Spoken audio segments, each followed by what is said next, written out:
Good evening, ladies and gentlemen, both at the table and anyone that may tune in live or tune in later. This is Crucible Gaming's ongoing Torg Eternity campaign, Chasing the Eye. We've been on hiatus for a little bit just due to illness and some real life timing situations, nothing major. But things seem to be on the up and up, and we'll be able to pick that up and continue right now. I'm Michael B., otherwise known as Lord B Gaming, and I am the GM for Crucible Gaming in this campaign. And joining me, starting with my partner. Hello, I am Alex. May or may not know as Providence or Draconic. And then of course we have our dwarven companion.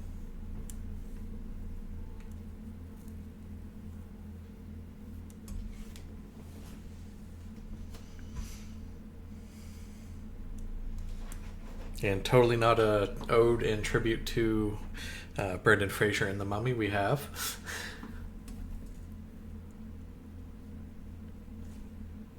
Oh Josh, you're really quiet. Is that just me?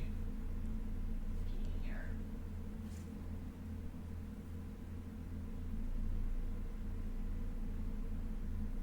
Because I barely heard him.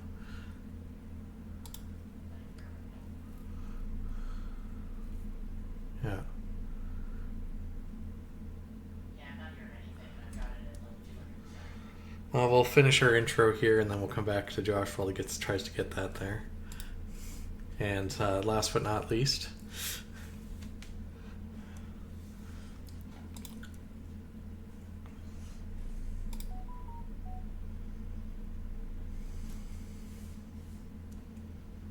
if anything, we can call you the senior or head GM. Yeah, absolutely. Okay, well, hopefully Josh's audio gets tidied up. I'm going to give a quick recap because it has been a little over a month, I believe, at this point, since our last session. So our adventurers had started their campaign by being dropped in to try and recover a hidden treasure trove that was left behind by another team of Storm Knights before they were assaulted by demons in the wastes and borderlands of Tharkold. They were able to recover the item from the safe house that they were able to figure out where and what they were looking for after some good skill and some good looking around. They fought their way out and then promptly accepted another mission that sent them to London, which is a mixed zone sharing both Isles fantasy, swords and sorcery, as well as slightly more modern than modern London. There they investigated a annex or adjunct location for the Royal British Museum and were able to prevent a heist where they actually acquired the items they were looking for and the information that the other people were looking for as well. From there, we then took a journey across the Mediterranean and started your way into the Nile Empire. You first had a lead on the potential sale of the item from the captured head goon or lead henchman or boss of the side mission.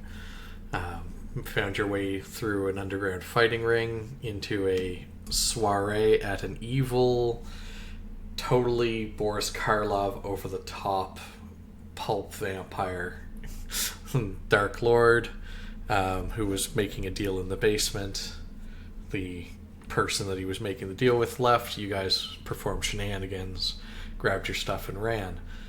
You laid low a little bit in the city of Cairo itself, waiting for the chance to escape on the next available airship, because it was being partially covered and guided to by the council itself. You did find out that other eyes are upon you, and others are aware of you based on your interaction with the ticket master, the airship ticket master at the terminal. And we're still going on because he still gave you the tickets. So if nothing else, you're going into a trap, it's there, but if you slip out of it, you have what you need to get on there regardless. So that's a little confusing, but not the worst thing in the world. And that's where we left off.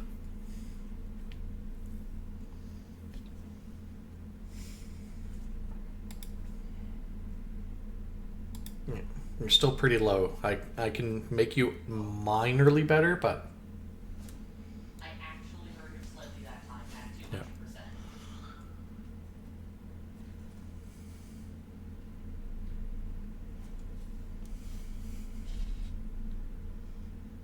Did your system accidentally pick a different mic source on you?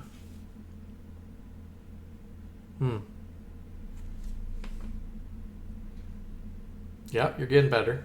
Oh, a little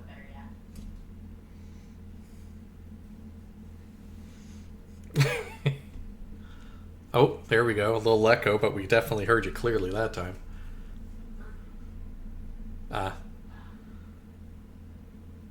For a moment, I thought he was going for like the Ozymandias voice.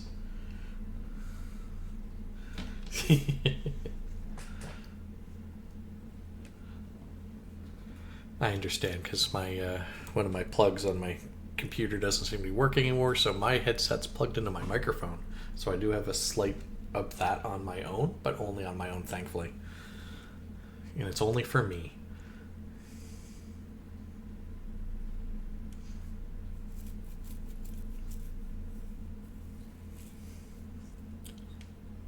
Okay, so perfect. Well, no, not perfect because still struggling with it, obviously, but we got there. So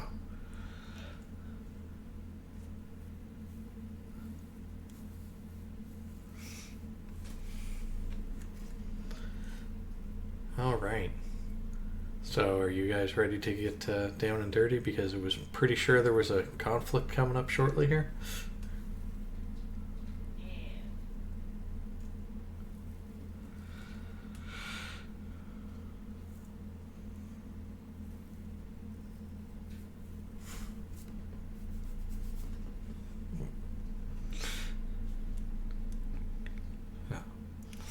Yeah, your character was with them, but much more in the background. Yeah, that's why I figured you were still working on figuring out how the perk was going to work out best. You put a couple shots in, but you were not quite as effective as normal. But considering the last major combat, it wasn't really that far off. I mean, at least it wasn't the fight in the museum.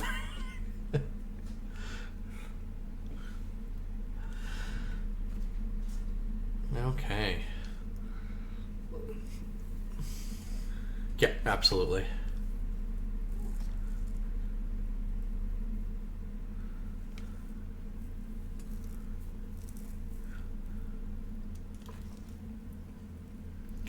Nile.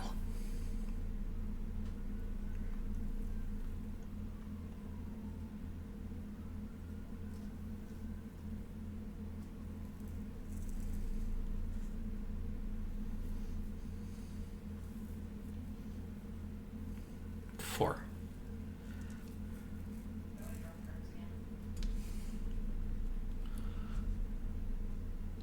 You can go to your... Yeah. Yeah, you can just go to your character sheet and use the hand.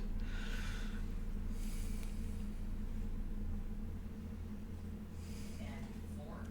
Yep. We have Glory. Yeah.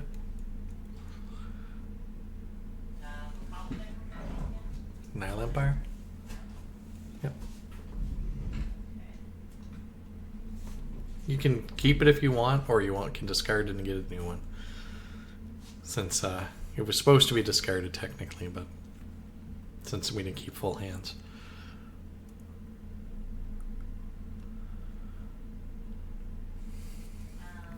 Hey, Chris, do you want my precision card? Play this card to ignore the friendly fire roll for 1 test.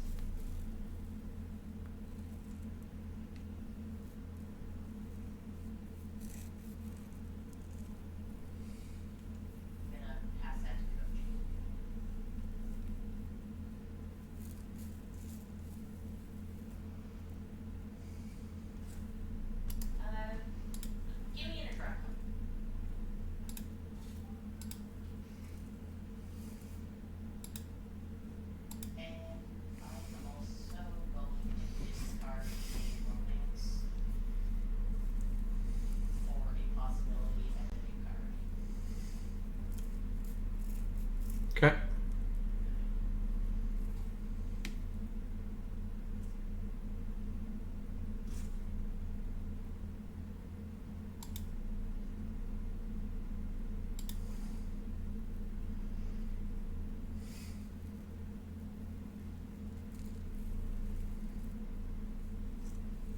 I already adjusted your possibilities. Okay. Yeah.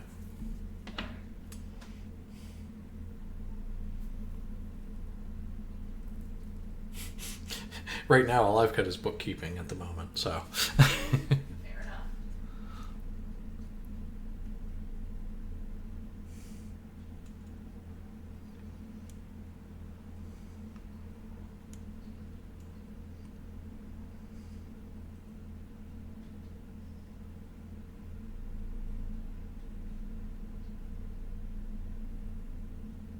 Okay.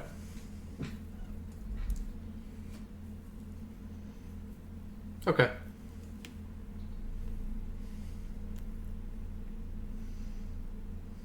Yeah. Yeah, probably just a miscellaneous thing, but could look at, but we'll get it fixed long term anyway.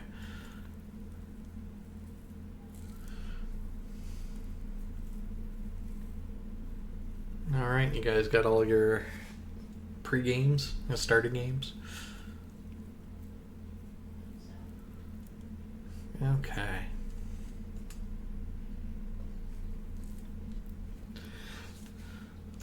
So you leave the main area and start into the connecting courtyard of the terminal. It stands out, but expectedly stands out, that you go from a room that's got a fair amount of hustle and bustle, and not just noise from the streets, but a fair amount from itself as people are going back and forth, into a fairly quiet and empty courtyard with next to no one. Obviously, that silence does not last for long as you arrive towards the middle of it, and several groups of guards arrive from every other entrance. And the man straight ahead of you that stands out a little bit differently comes down on a plume of smoke and fire as he lands his jetpack.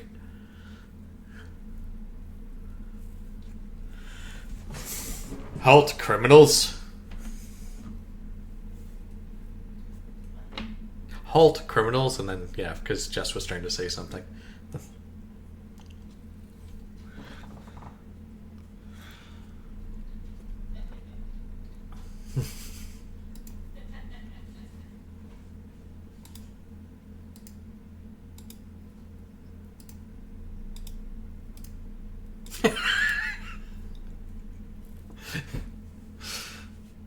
Oh, okay. Well, I'll unpause you there so you can move your token back just slightly. Oh. Oh. What's going on there?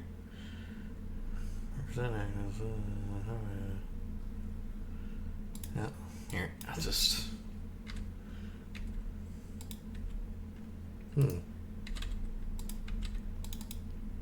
Yeah, it's being weird. I'm just gonna bring new tokens in.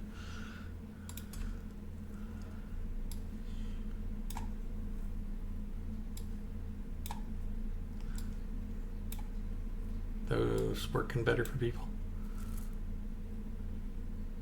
Josh's is working.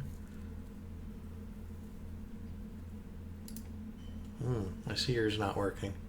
Oh, you're in the middle moving it. Okay. Okay, good.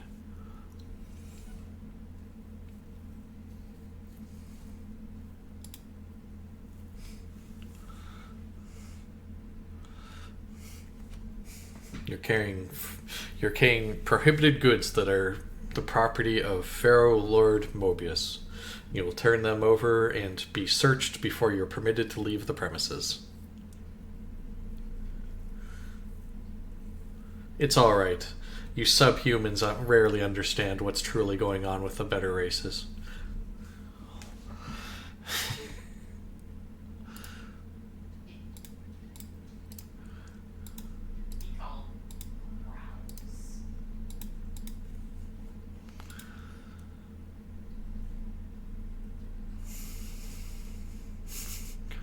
I figured you would be. Alright, let me just double check here. I don't think there's anything for that, but I'm going to make sure.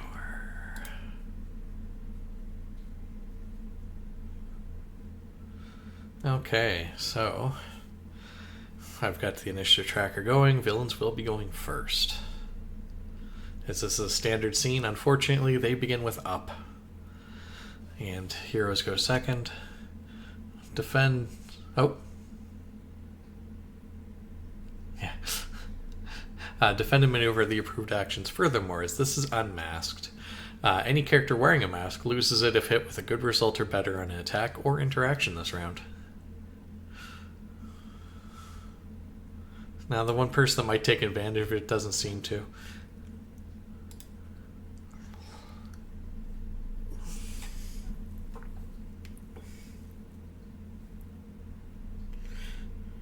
Okay, let's just check here.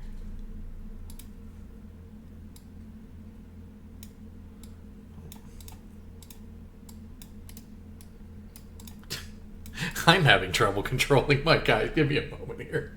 There we go. It was on the wrong one. So the Scarab Warrior, which is the gentleman in the jetpack and lovely outfit, gestures at you guys, and says, "Apprehend them." And being the silly situation it is, got a group coming forward to apprehend each of you, despite the fact that's probably not the best course of action.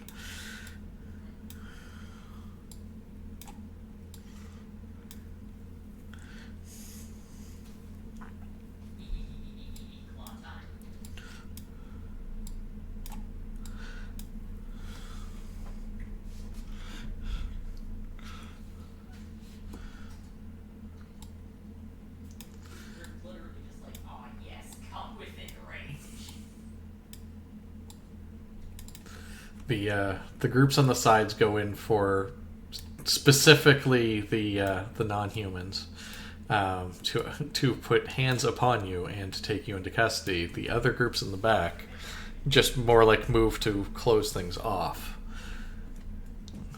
while they're in that situation. It looks like they might try to shoot, but they're holding off because you haven't resisted arrest yet. Which is never great when this initiative option comes up. But first we'll start with the shock trooper and his allies as they go to grapple the dwarf, wrestle the dwarf down.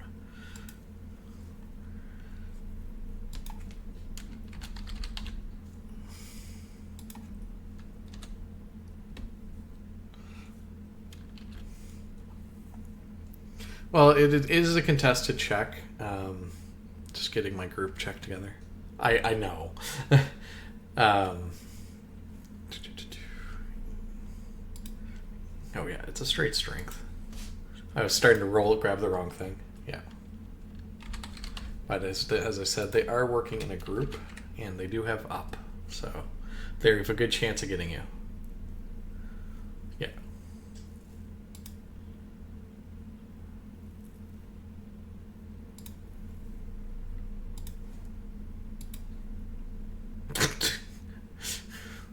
Well, they have up, so they have another die to add to that, thankfully, but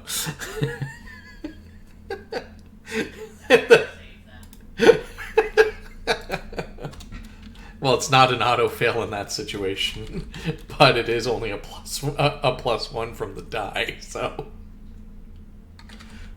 that's about as dumb as it gets.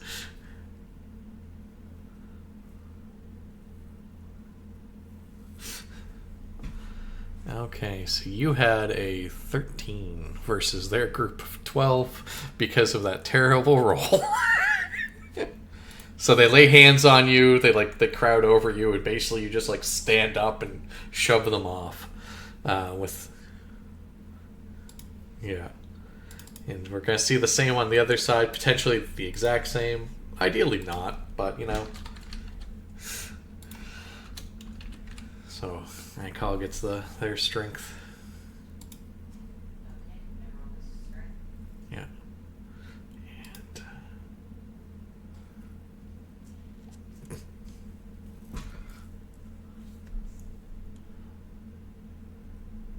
Oh, yeah. Well, not great for Alex. Alex got the no. Oh no, No, somehow. no. The other group got 15, so they just still had a standard success. You think I can you need a second chance of possibility of one, don't you? Yeah, Yeah. or very specific cause and possibilities, but so unlike that side, the group dog piles and wrestles I call to the ground.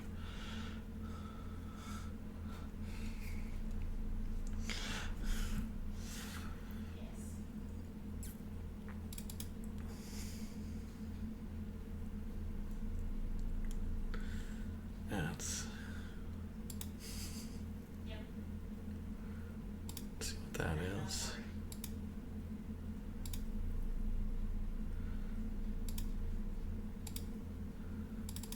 Sorry, I'm just looking at abilities. I had this researched and then we didn't play for a bit.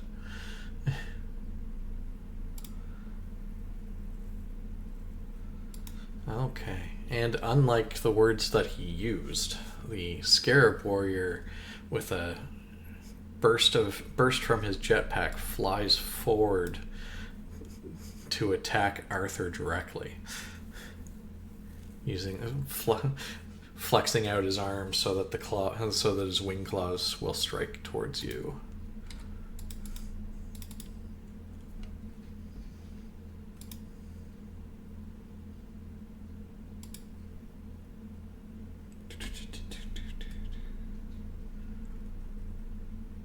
Make sure I'm not missing anything.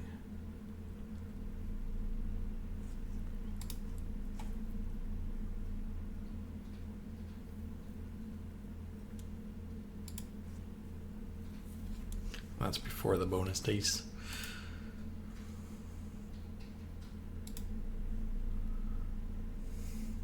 So, I think it's good. well, are you gonna take it or go for the soak?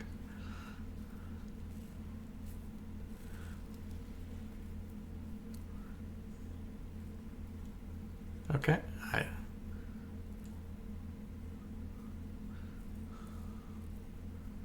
Well, if he does, it's the same thing. Like if he gets the one, he does disconnect from the check. But he doesn't have the massive penalties to reconnect as outsiders do.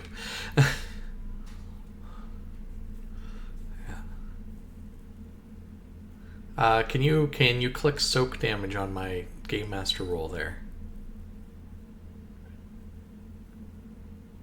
Yeah. Does that work? Did that work for you or? Yes, excellent. So as you see, you're gonna be down to one wound and no shock from the standard success. Yes, that is a new feature and it is lovely. Especially because it tells you exactly what you get from your result.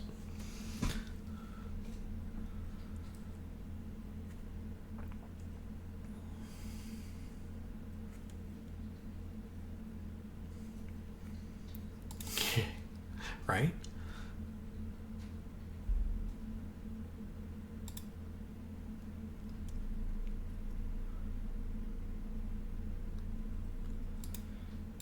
Okay.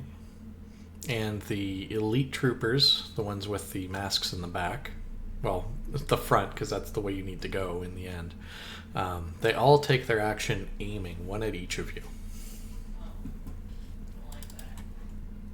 with their KK-81 rifles.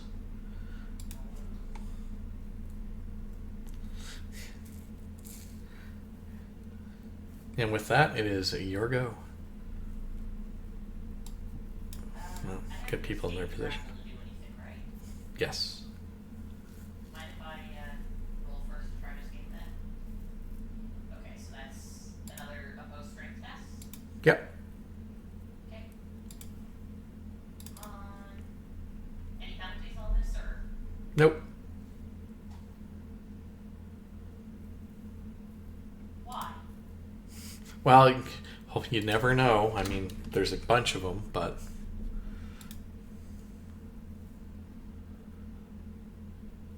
so it's 11 to 11. I rolled possibility. Yeah.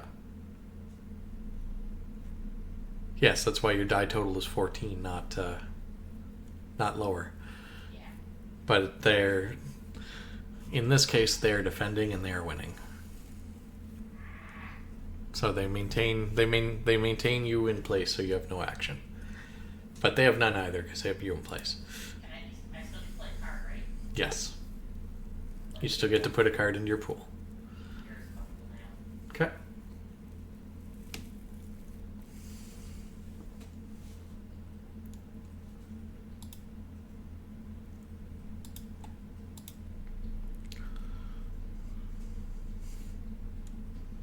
I love that plan. I don't think anyone's gonna have. I don't think anyone's gonna have any objections, but I'm all for that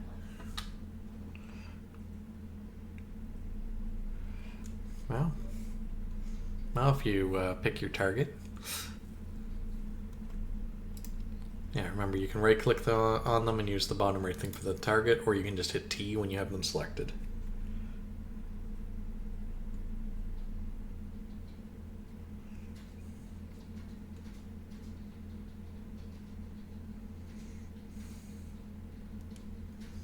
Wow.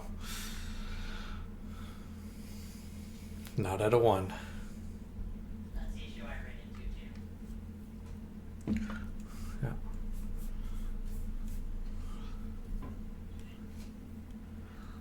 Yeah.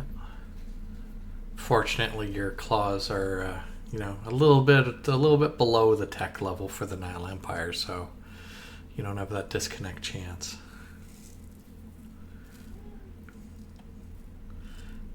But you get to put your card down because you have acted.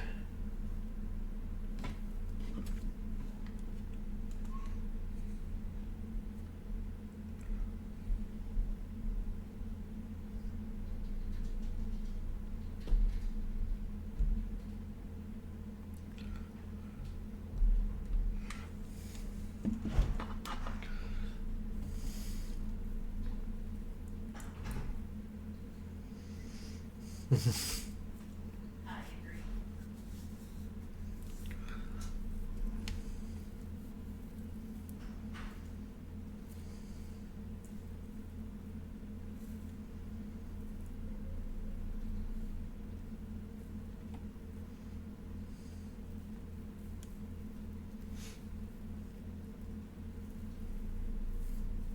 Is that your final answer?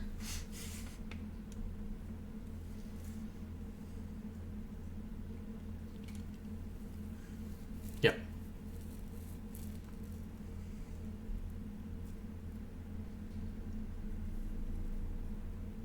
Okay, and since it's now good, you can hit the BD button on the end. Okay. Yeah, that is enough that he will try and soak it himself.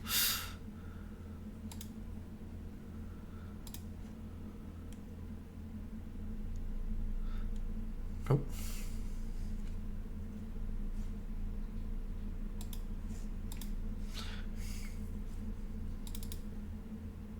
Let me double check that.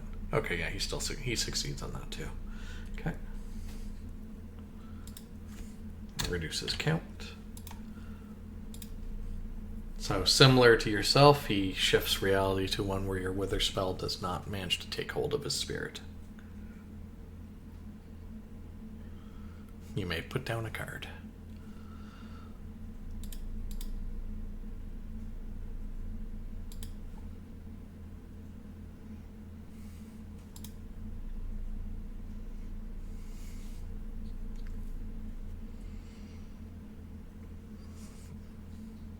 Yep.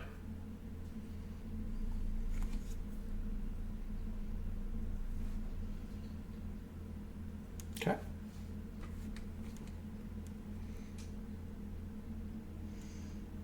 Okay.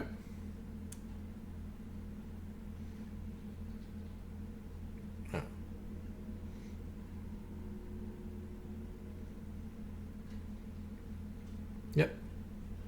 Math adds up.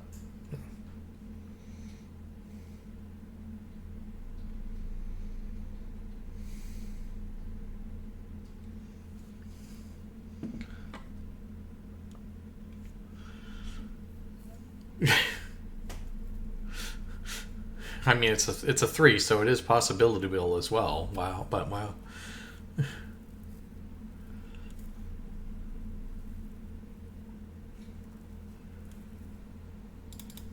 Let's see. Okay. Let's see.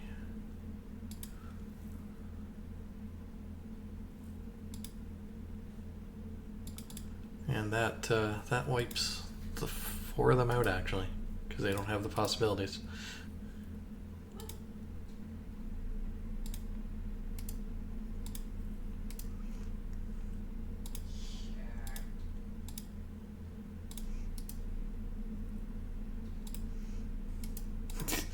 Yeah.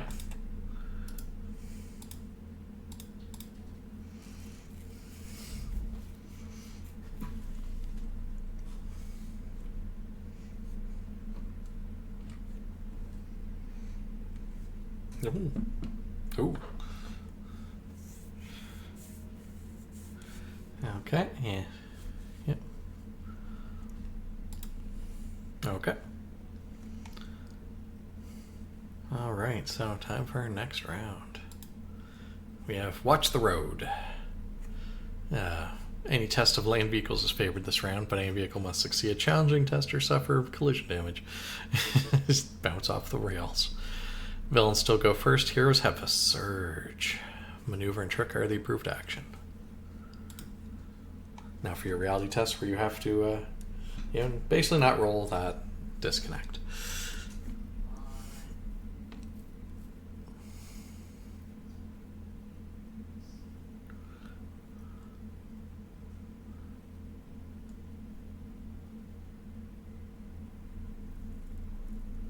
So all we're looking for is not breaking the rules. So you're okay. Yeah. Well, it's not like you'd be carrying like cyber papacy or Torkoldu. Then be Mr. Double Disconnect. Pretty sure it would need to be all fail that. No, it's a don't roll the disconnect. Okay. It's a flat It's a flat roll.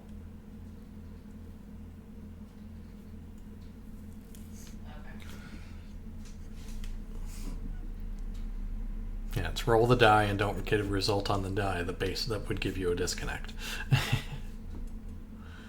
All right, so villains again. I'm so used to some of my other characters with campaigns having such good reality stats that I'm like, anything short of a 1 is just always coasting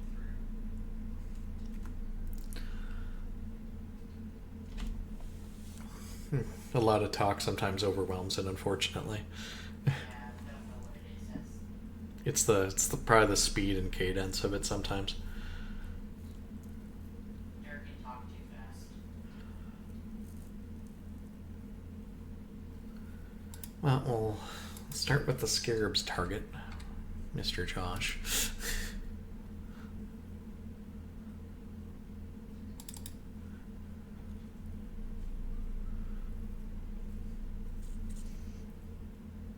Well, since he's already in tight, he will attack you with his wing claws.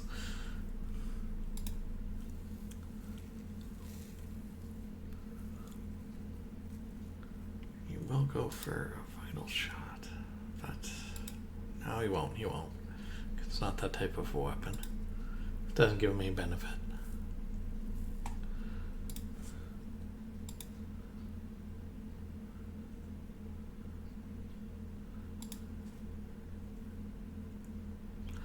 Okay.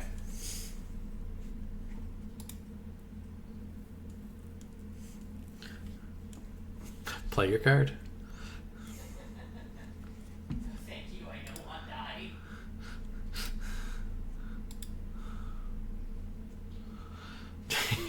to die. That's fair. That's a I'm hunting for an outstanding anyway, because you already have the one. So everyone briefly witnesses him wind up, and they swear that they're about to watch Arthur get impaled on these massive metal wing blades, and somehow he misses completely. Yay. We like our smart man. We need him alive.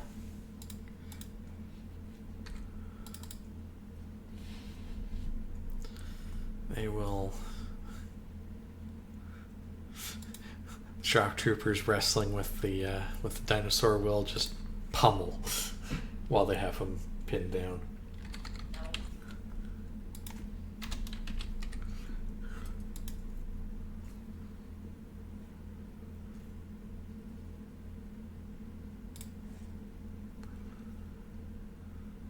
Okay, and what's that look like? What is your toughness? Toughness is 11. 11. You take 1 point of shock. Okay. Whole lot of but they're not that strong, but you know they'll eventually wear you down if they keep at it.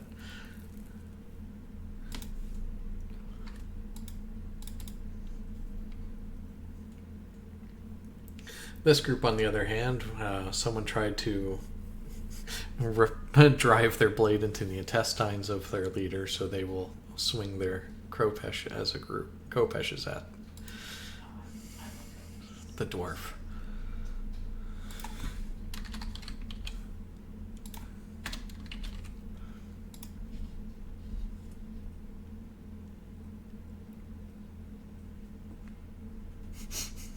And as you can see, despite their success, your armor is too high.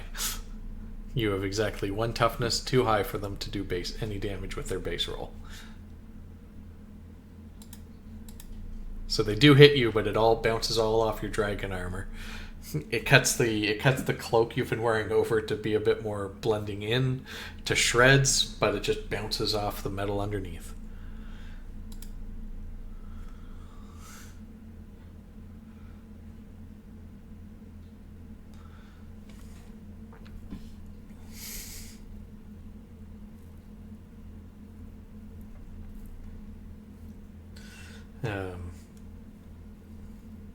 At a signal,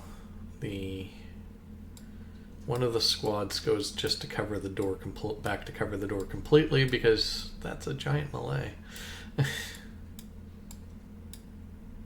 No, I thought you got the guys back here. Oh, okay. That'd be why the numbers looked a little off. So I'll just delete those guys. So they that does change things then, because they'll go into as a compounded group, because Koji just shot a bunch of their friends. They're not a fan of that. No.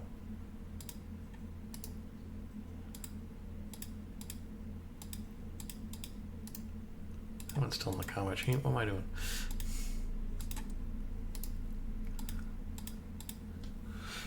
I thought the slightly tougher guys would have to have that marker. Okay. Nope. They swung their kopeshes. They hit you, tearing up the silken cape you were wearing to cover up your armor and blend in more. But the blades just bounced off because, as you can see, if you look at the last roll, the damage is too low to beat your doing even 1 damage to your toughness. However, since Koji took out 4 of the 10 guys that were in the back with their guns, they all ran in. Realizing he's a better shot, they all ran in with their kopeshes. That it. It's like, wait, he's not going to separate himself. We don't want to shoot our friends.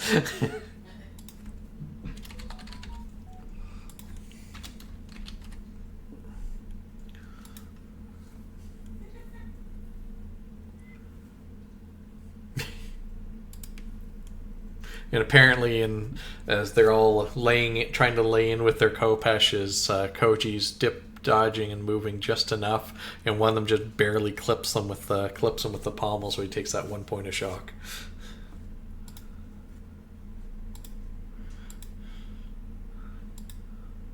which means these guys, because they aimed.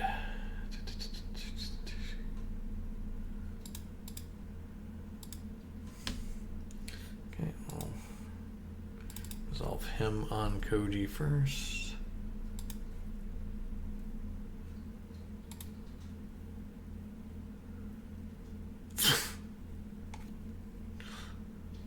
Good for him.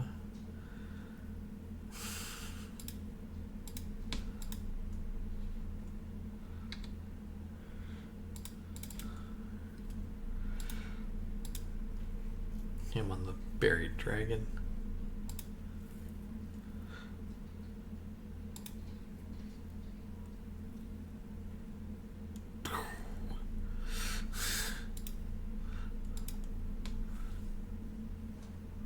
Yeah.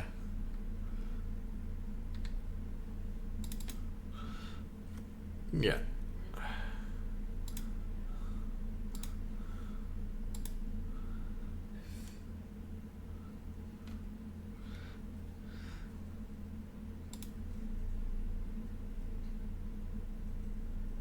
So that one is doing 2 points of shock to Mouse as his aimed. I get one more of those actually. Sorry. That's gonna matter. Oh wow, does that matter? Because he has sniper, so he got the extra bonus die after the good.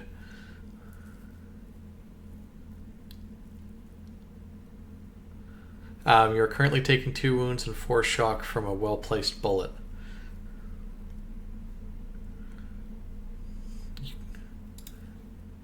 You can click the soak button. Yeah. Yep. Ooh. Oh. No, you soak one of it. Read the notes. Yeah. There you go.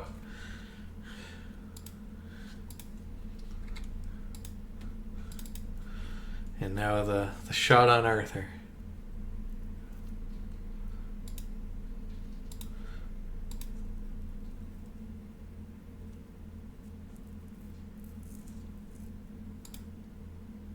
They really don't like Arthur. Maybe it's not the rolls. Maybe it's Arthur himself. And then the aim die.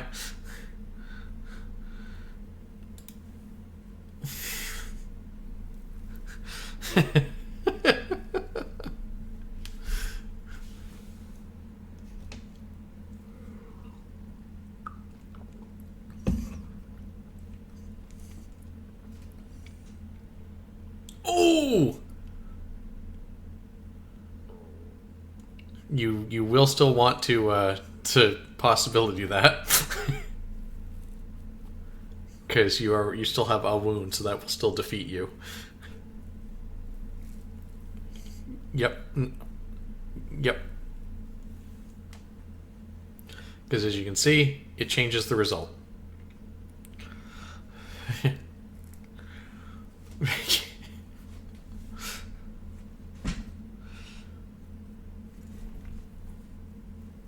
Well, now you guys are up. The situation fortunately has not changed that dramatically. Can I go first to try to free these guys? He wants to break free. I do. Well, unless anyone ever says no, you're obvious. You can always go. Well, that's not a 1. I will use my hero on that first. Okay.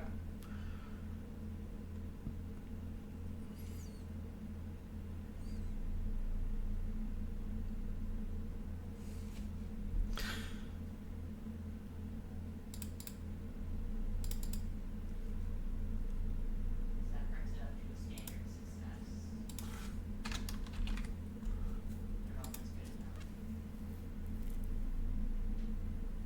This time it is. Yay. So did I use up my action, or am I free to claw them now? As it's a standard, it does. Oh well. You get free and are able to stand back up. So with a grunt and a as opposed to a strong roar, I call shrugs the five shock troopers off of him. Yeah. Get off of me. You may put the card into your pool.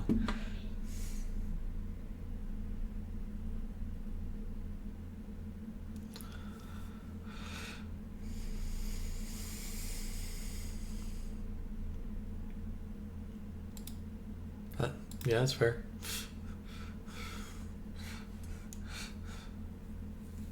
Ooh, a decent roll.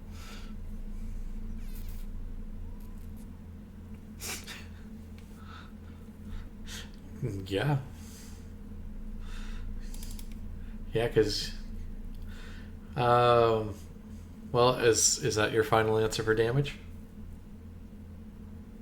Or did you want to spend to increase that roll? So you can hit the possibility button, yep. So then you can now hit the BD on the end. Okay. And with a concentrated blast of fire,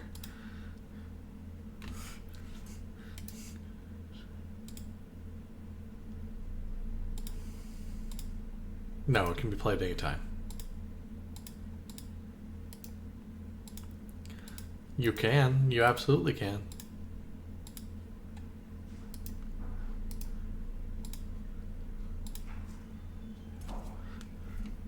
You must attempt a persuasion test.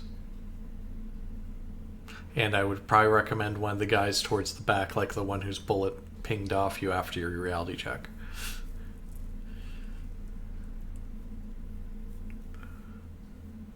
Ooh.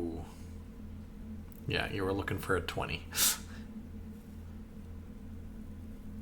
Yeah.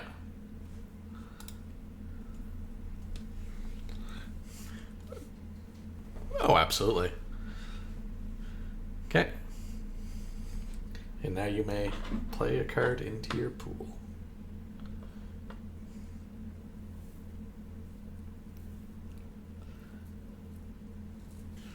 And the next hero.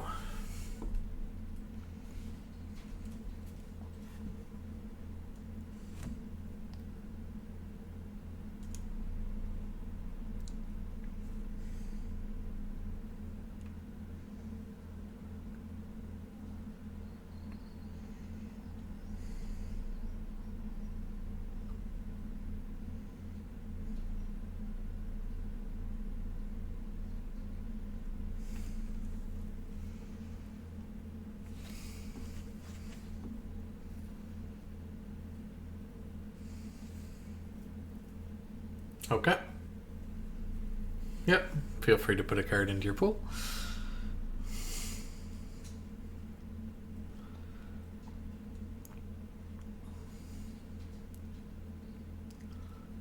Yep. Oh, well. The first two, like, they look like they're competent shots. Judging by the fact that two of them did manage to shoot through and actually hit their targets fairly well. It could have been partially aided by the fact that they did take the time to aim, though. But they're at least a competent shot. As you've witnessed.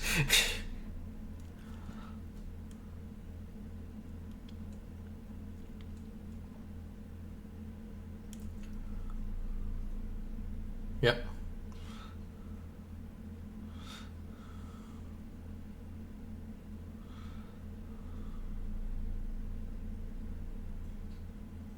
Okay.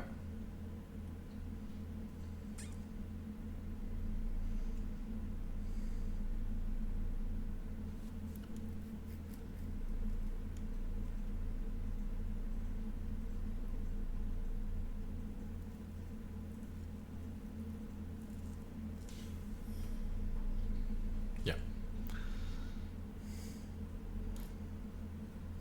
Because the gun is more rapido.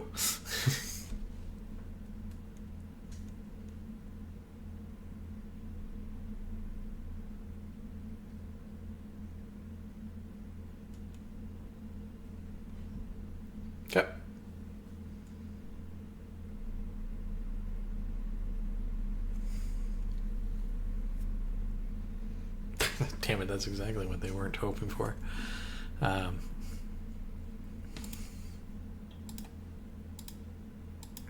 So that is enough, as they have a 1 wound. They have significantly more shock, but they only have the 1 wound.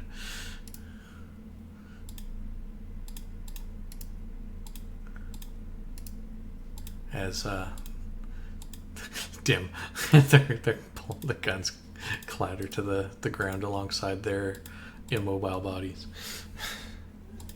And you may put a card down. Yeah. The Chicago typewriter. Okay.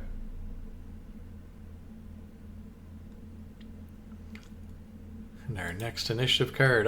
Clever comeback. The taunt skill may be used as the defense against any type of interaction attack. Heroes go first. Villains will be fatigued, gaining some shock. Taunt and trick are the approved actions. So heroes go first. I know it's a change for you guys. This combat's round. Oh, didn't mean to hit that.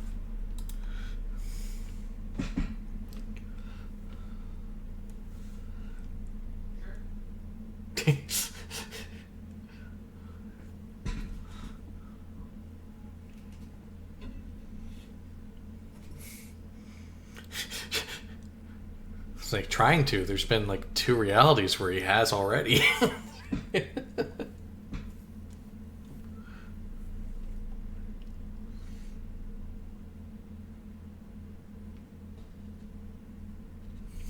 Those 2 as well.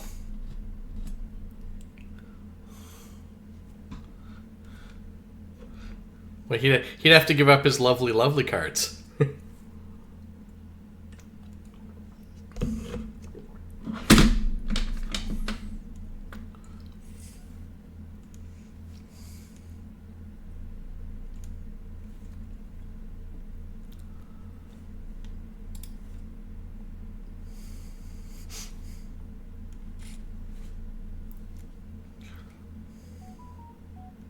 He's just built different.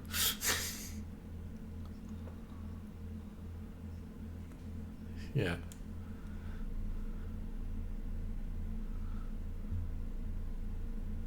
Ooh. Well, you know it's going to take care of those shock troopers because they can't do squat about it.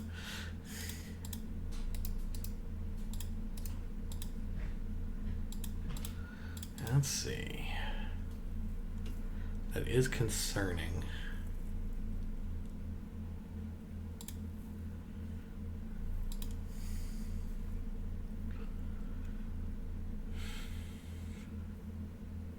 Yeah, he'll do it. He will. A second, let me make sure I'm selecting my right guy. I take the target off of everyone else.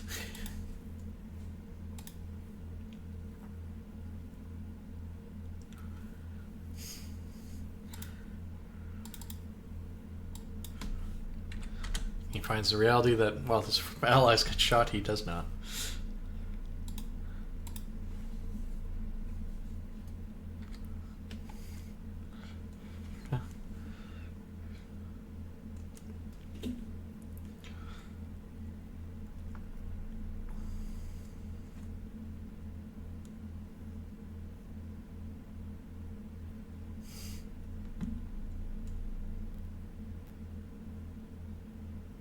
It's exactly what he was looking for.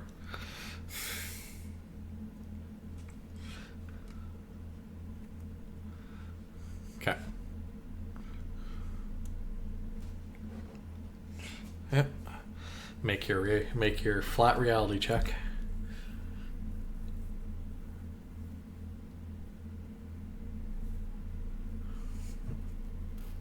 This time, Gadget.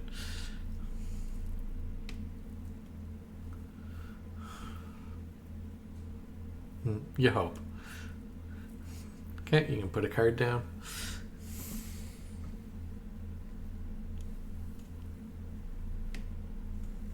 Expert time? If you wish. Okay, so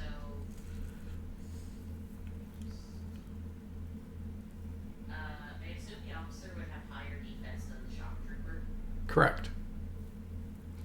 Okay, so I'm going to try to multi-target the 2 shock troopers. Can you see this little thing I'm drawing? Sorry, you cut out towards the end. Nope. Are you capable of targeting multiple things like Chris did?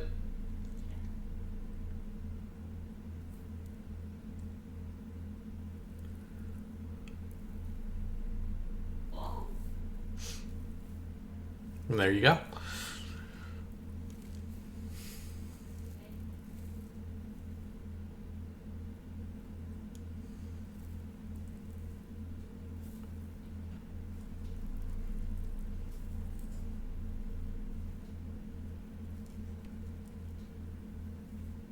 And I'm attacking 3, so that's a -4. -4. And um, I have favored.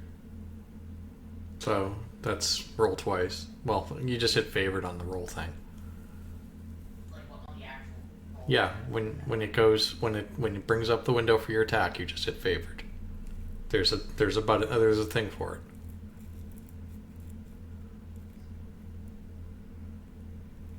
I see it's 1 for disfavored.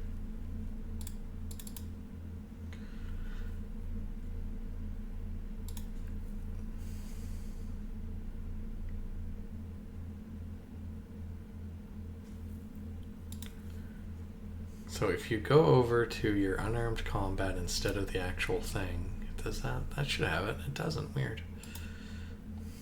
All right. Well, roll twice. Keep the better. Okay. That thing. I'll target it. Roll.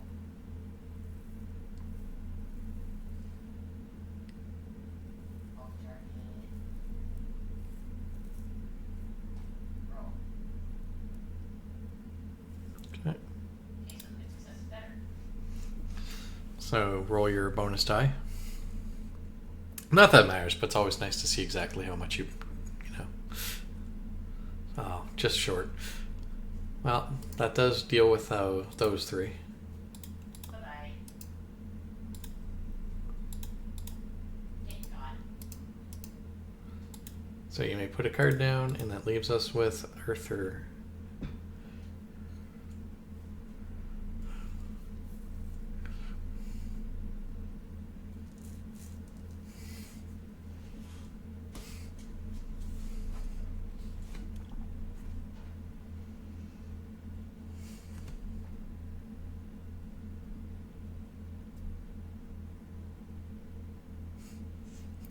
Yeah, you're the dark blue, sir.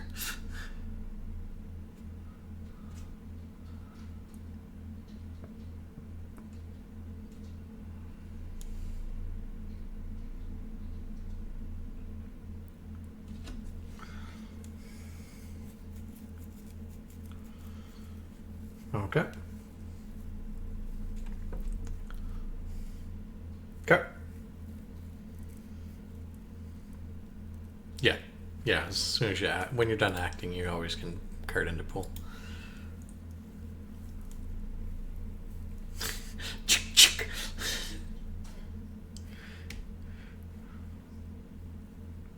Okay. Yeah. As you give him both barrels.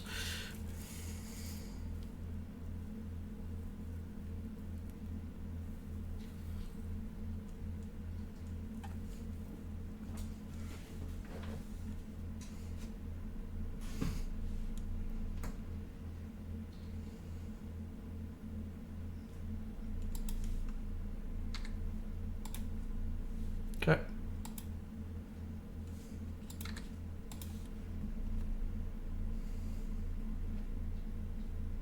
Yep.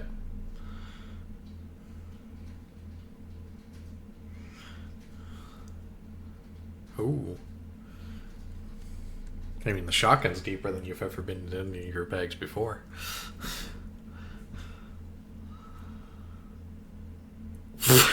Yeah, that's a beast. Okay.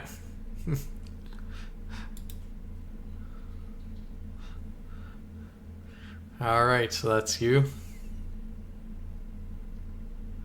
Yeah.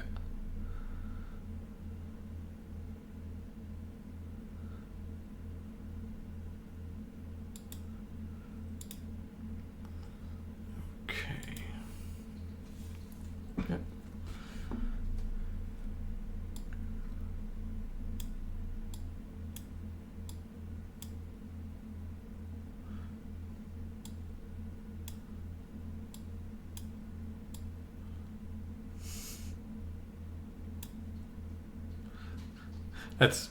I'm just. They're actually going for Arthur as a group.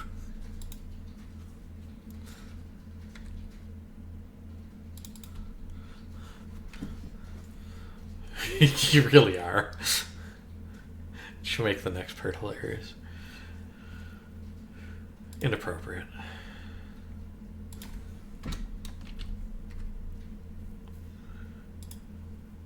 Yeah.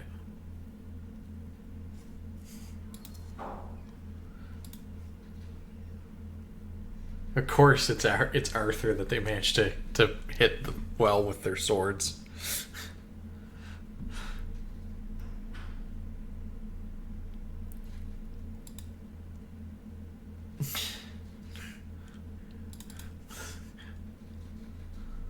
Yeah, he's got one armor.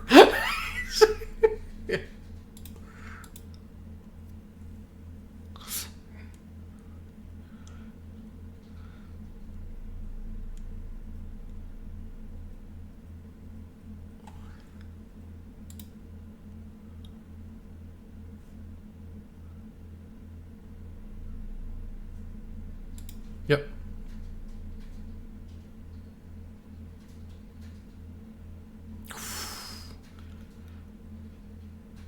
So would you like to spend the other possibility to roll on top of that, or would you like to spend your card? Okay. Second chance instead. Excellent. Yeah, you just re-roll it again. You said that soak damage again should be fine. If not, we'll just make a reality check.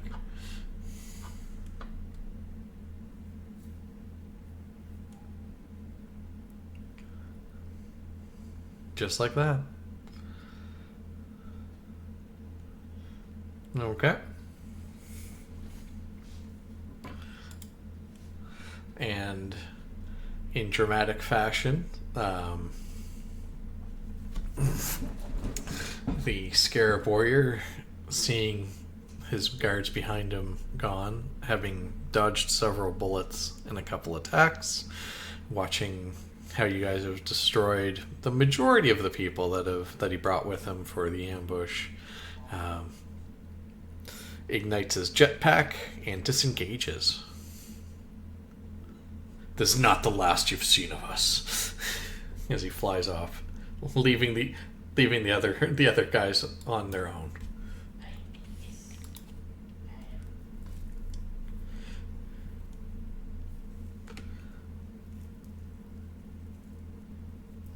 With his jetpack in full power, he moves very far. Let me get the exact thing because it was disgusting.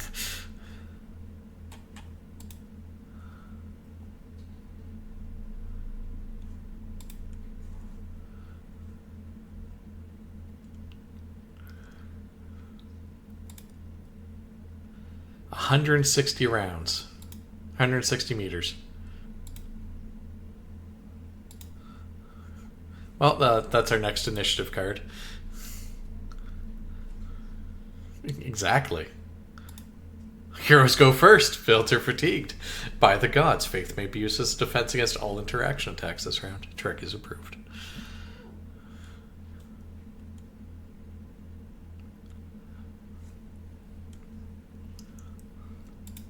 Okay, let me just... His dodge is 15.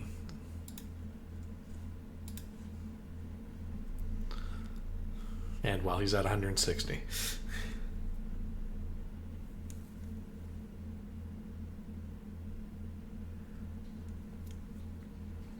Do you need me to bring him back, a token back in? Okay.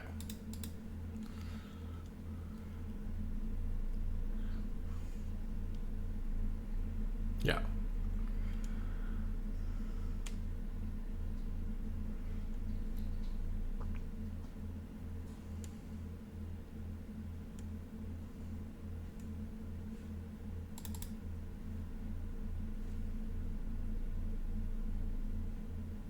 Weird.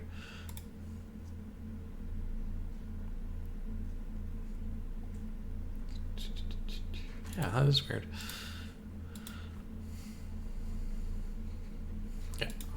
just bring up the core rules part. That's why I have it in here.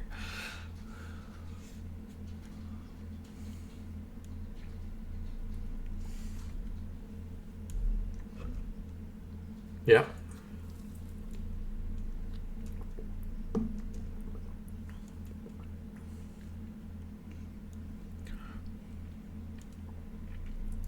I'll give it, yeah.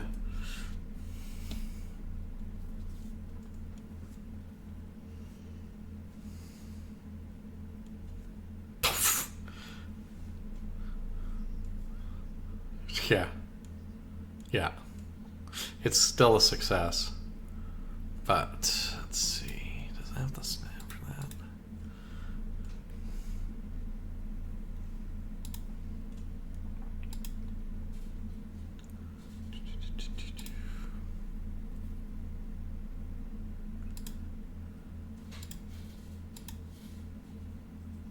Okay.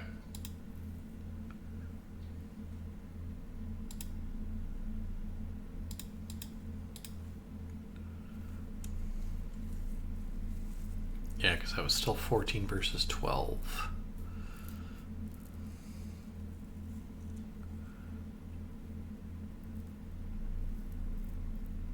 That is, yeah. Okay. So you can't find that reality, but it's not. So you shoot. You throw bullets into the air in the traditional original style of trying to shoot down aerial foes before dedicated weaponry was developed. You do see a couple of your hits ring off the jetpack as you intended. There's a flash of light, and you watch his flight become incredibly erratic as he disappears into the skies.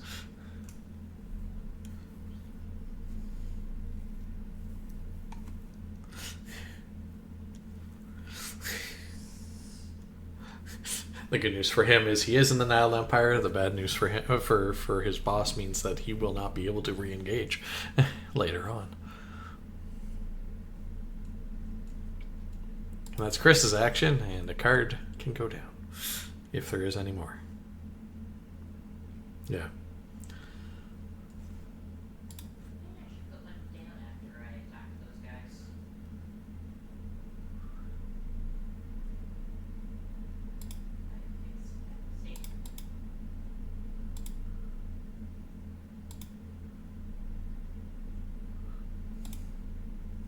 Yeah. Oh, yeah. Okay.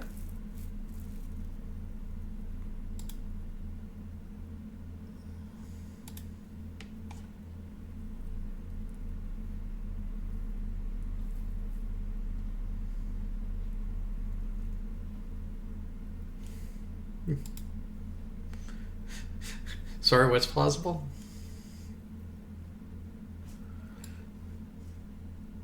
I mean, anything's plausible. How, yeah. No, you just have to still deal with the multi-target penalties of an extra of -2 for every person after the first.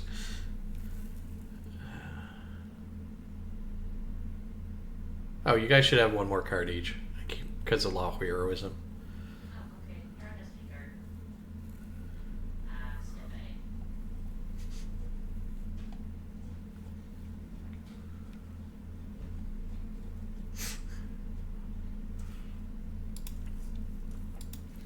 That's why I was distracted when Josh was making his decision. No, it's fine. It was literally me going, wait a minute, I'm pretty sure we've been missing something. And it didn't matter much until now.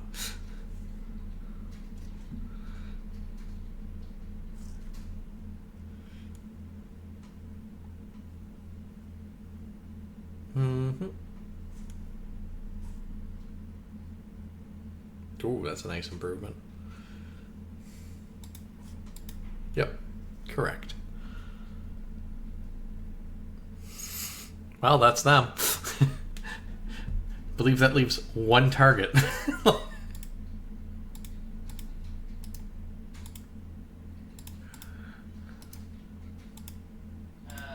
ahead. I mean, it is the one that's daring to stand where Mouse was.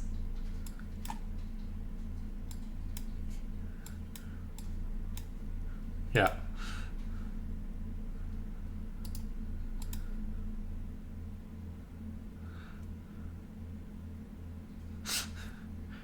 You may add a bonus die. In a fit of rage, you rend him in half.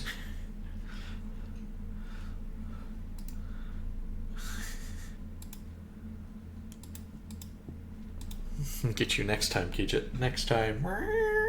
Ping! Ah!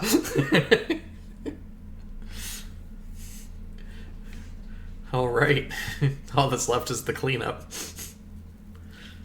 You probably don't want to linger too long, but Chris seems to be exactly where he wants to be.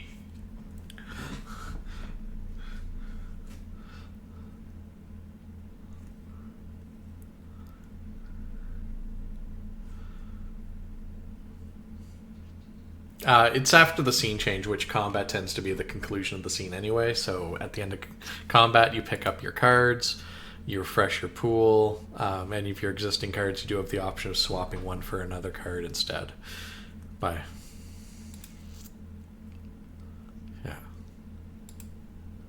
So yeah, combat is over.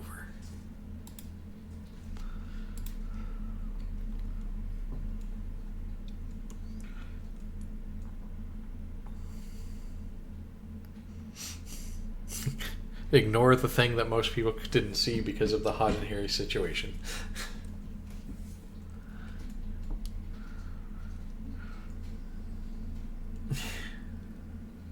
Yes.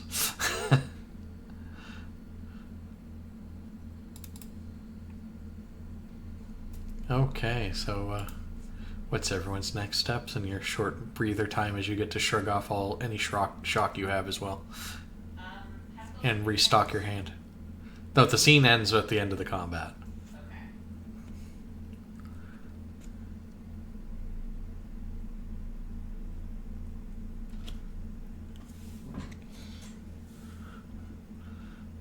Well, you don't restock your Cosm. You only get the Cosm per act. So if the combat ended, or the scene ended and combat ended, I'm going to kick off new scene with. Well, the next scene is as you're getting into the airship.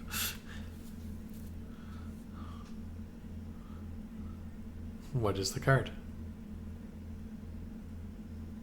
You can, when you're not in combat or dramatic skill resolution, which, like I said, generally is the end of a scene for how things are structured because it is cinematic.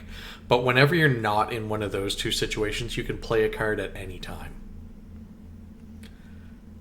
The only difference is some cards do have like for X scene or in the next act type of thing.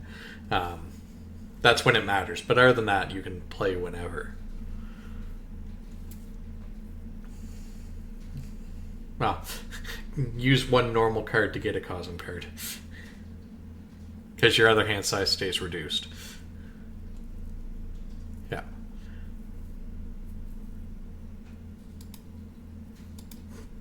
Well, you can discard that and I'll...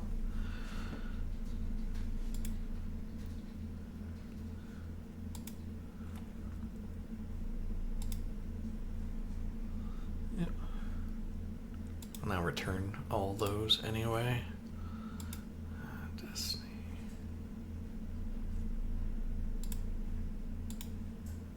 Okay.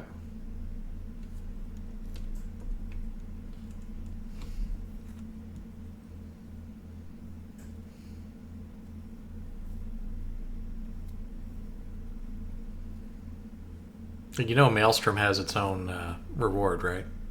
No, I'm joking. That's if only it had the same as Nemesis in Romance and Martyr.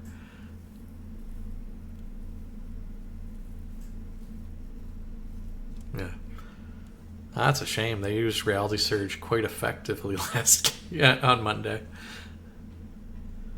They needed to though. when something goes from 10 possibilities to almost 20.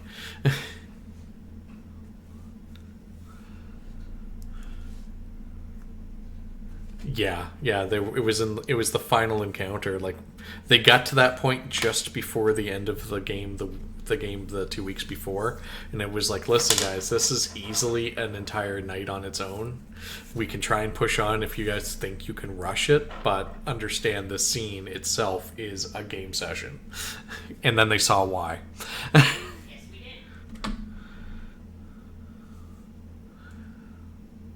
did. Yeah. So far it's been one of the best. Like, you really feel like you accomplish stuff, and you really walk away with potential hooks for later.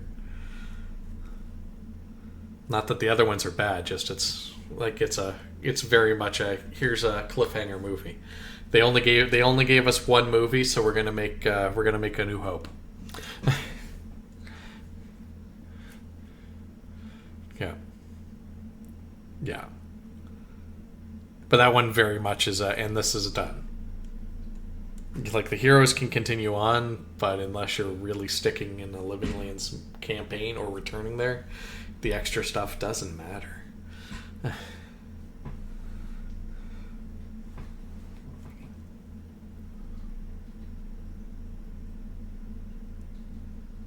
Yeah. Oh, that's lovely. I love that card. In the final confrontation in R1, they just kept trying to hit him with the bus as he's trying to run up the pyramid for the ritual after he jumps down. He's just like, I'm going to hit him with a bus. Yeah. All right. So back to us.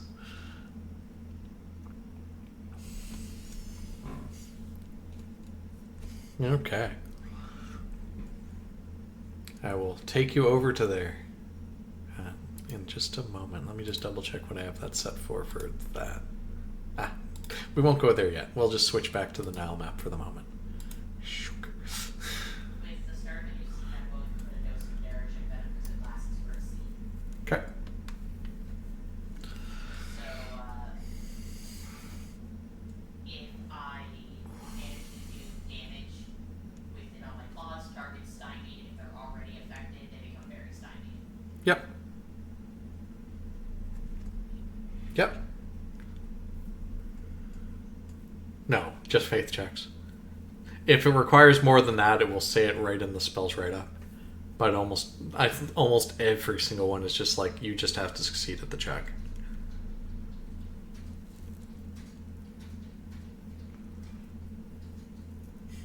You have a once per scene cat healing, eh? Yeah. So as they're cutting everyone else down, and you've yeah, I'll let you make your healing check.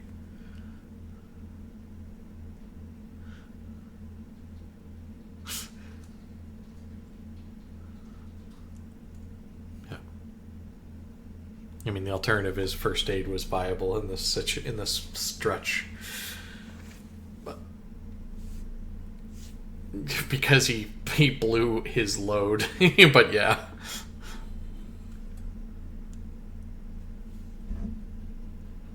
He had close call as well, so if another huge one had come through after he had put it down, he was probably gonna just go, I made my check, here's the card.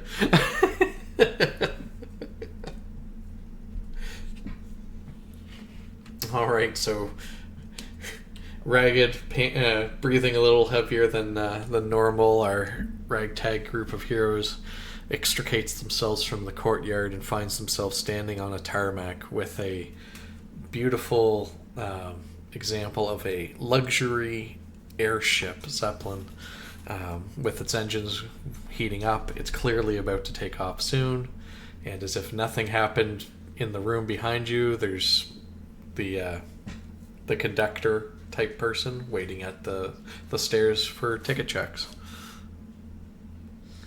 And everything else seems like idyllic. Like, despite the fact there was some heavy caliber and some loud gunfire, it's just another day in Cairo.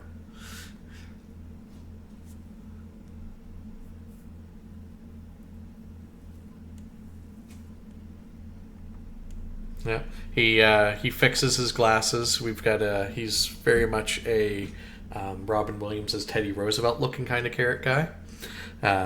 He fixes his glasses, brings the ticket up, and then rips the tab off and gives it back to you and says, "Very well, ma'am. Welcome aboard.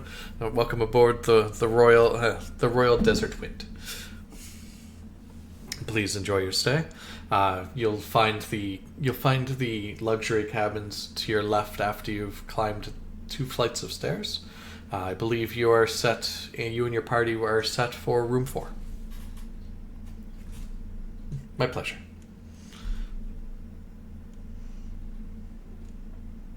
And he does the same with anyone else. Like, he greets, like, "Thank you, sir. Welcome aboard." Checks the ticket. You're also in room 4 with the lady that preceded you. If you have anything you wish to check, you can leave it just outside the room. If not, there is storage inside the chamber.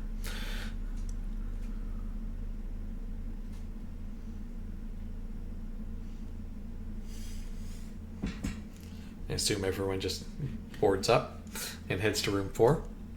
No reason not to. Yep. I feel like you would have at least taken a small moment to like rinse them. Rub them on the linens of the guards. Yeah, that's what Nicole probably did. I mean, you don't get it all, but at least you're not a dripping mess, obviously. So you step into room 4, and room 4 is very much like, take a luxury, classic-looking train or cruise chamber, and that's exactly what you have here. You have a room that's designed for long-term travel, but in the most luxurious of style.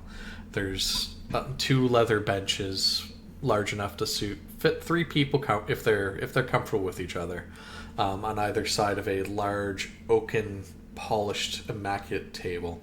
On top of said table, there's a silver bowl filled with various fruits, and a ice bucket filled with ice, and a bottle with a towel wrapped around the head of it sitting inside of it.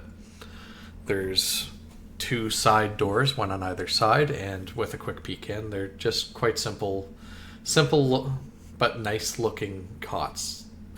It looks like they're actually a proper mattress on top of each of them, and for the more discerning glance, there's definitely Egyptian cotton sheets, as well as the most luxurious looking pillows at a quick glance.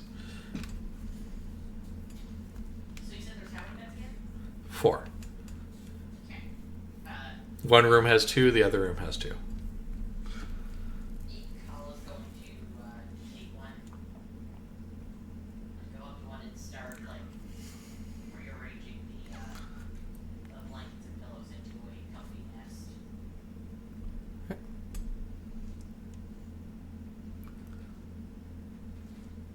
Maybe grab a couple of fruit. Okay. Anyone else doing anything in specific or in particular?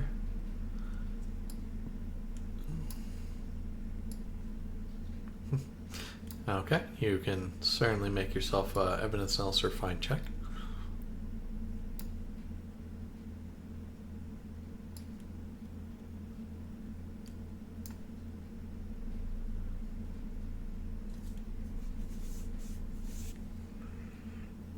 However, and for if only you were skilled.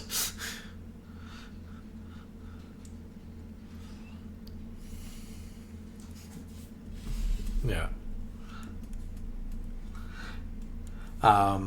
You don't. Well, you do find something, but it doesn't really stand out as much of a issue, because there is like a call system to call for room service. Yeah, but you do note that it doesn't that it has more than one output connection. Like if you use it, so not just room service will hear your requests.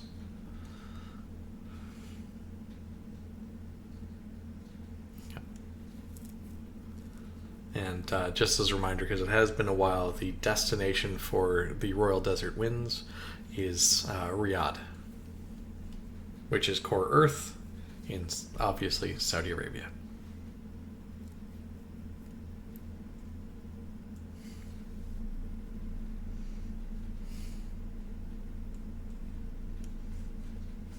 Okay.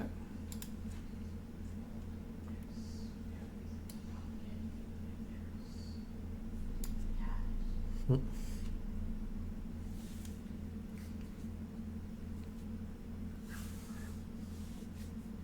Yeah.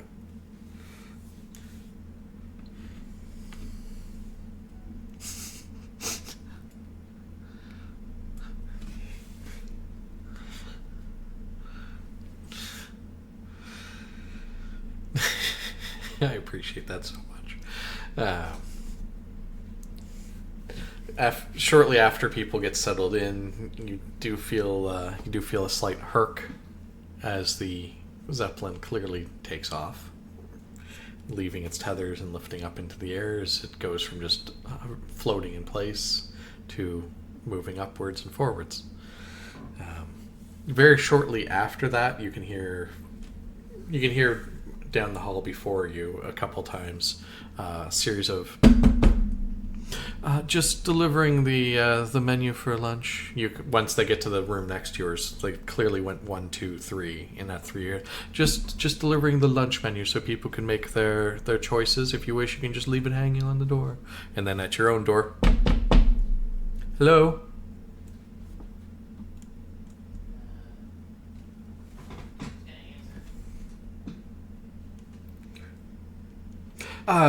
Good day, madam. Welcome aboard. I'm simply going around delivering our lunch menu options. You may notify us through our contact the room service if you make your choices if you wish, or you may simply leave this hanging on your door, and I will be by after I've checked in with the other chambers and the general commutership, and we will ensure that you have your choice of meal. He hands a decent-sized placard. Anyone who's ever eaten at a not quite buffet, but repeat ordering, like you send orders back to the kitchen routinely because it's kind of an all-you-can-eat, but not with like a buffet setup. It's something similar to that, where you can just write down what you wish with a indicator of what the dishes on offer are.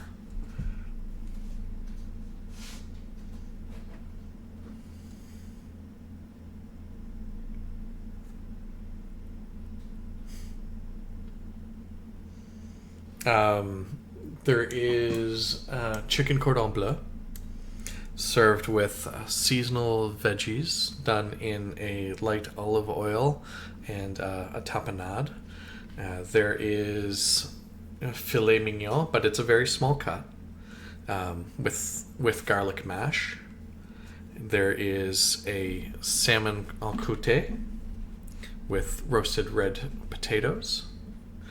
And there is a vegetarian deluxe salad offer.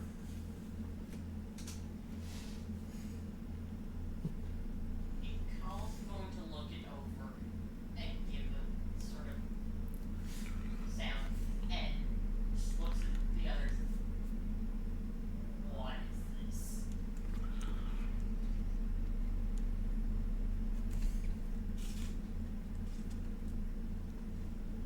You have my trust and respect.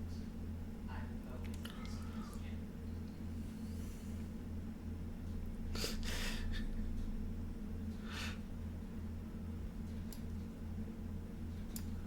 Oh. Not like one person. Oh, sorry. The actual destination is going to be Bahrain because Riyadh in the advanced map is under Nile Empire.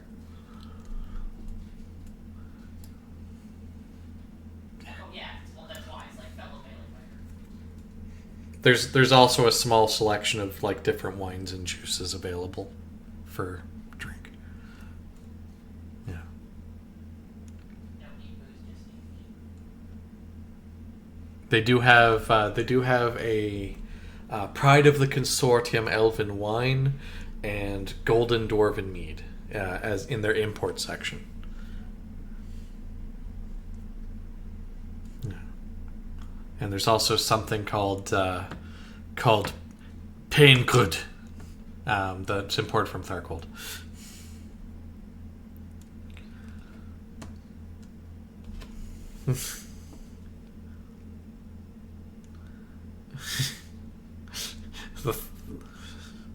It's pain good. There's an R there, but because of the emphasis, the umlauts over the O. Okay. Okay. And you just hang the thing on the door? Or do you actually call it in? Okay. Cal doesn't want to move from his comfy nest that he's made himself.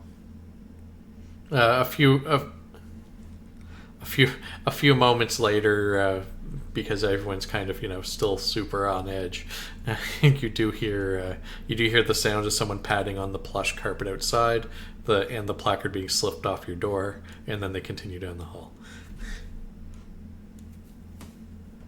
Okay, so they took the. Yeah.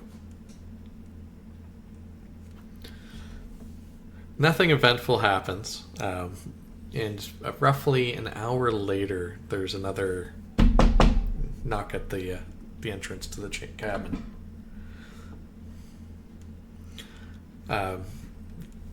Somehow, despite the fact we have a cart that basically fills the hallway almost entirely, that same gentleman's there with a cart with several platters on it.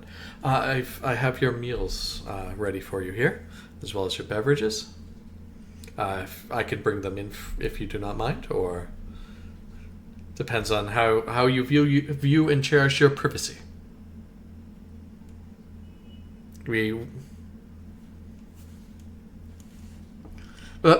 Excellent, most excellent.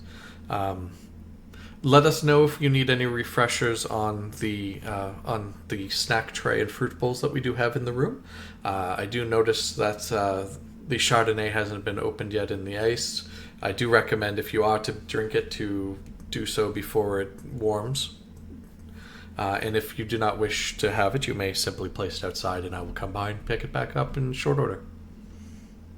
And once the last tray's off, he tips his hat, does a partial bow, and pulls the cart behind him and out of the way.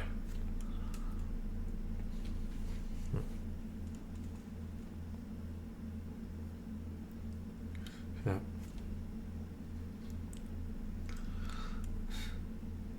This is very much a luxury Zeppelin.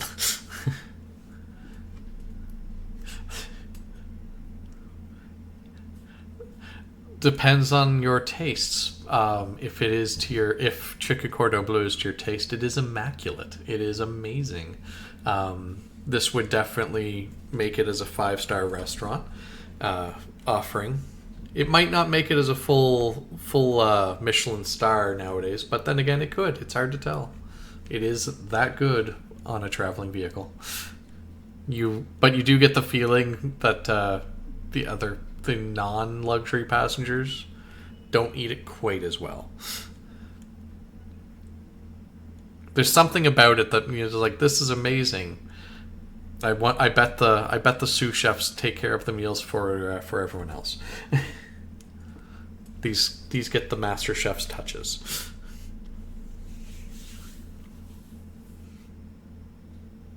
And despite not necessarily requesting a specific heat, as it hadn't been mentioned, the fillet is bloody rare.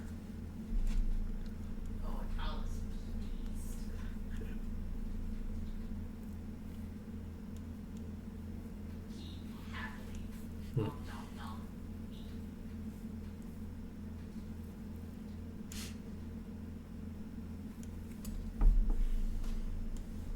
Yeah.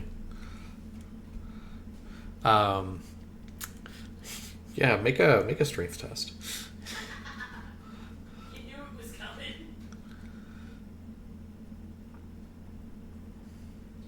Nice. Yeah. It was a hard roll to do too. You feel it being alcohol, burn is an appropriate word, but burn isn't quite the right word for it. You briefly feel like almost like your entire soul is on fire as you take it in. But as you adjust to it, rather than like before it even finishes down through your gullet, because you made your strength test, it's more like it. It's more like it gives you a renewed fire inside, and you gain a possibility.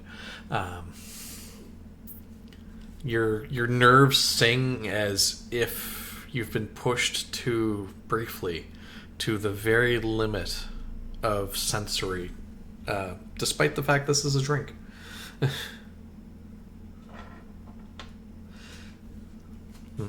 You just have a moment of zen from it almost.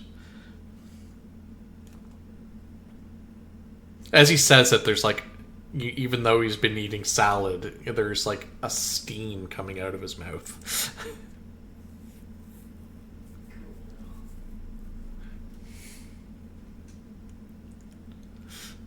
And other than that, the meals are great. Like for a basic salad, these are incredibly well done.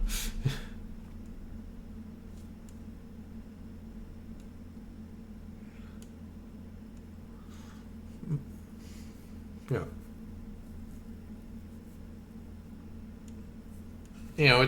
It's definitely a top shelf vintage, but not like the basement the wine cellar's cherished item. It's a talking piece, not a display piece type of drink. Which, Dorf's like booze.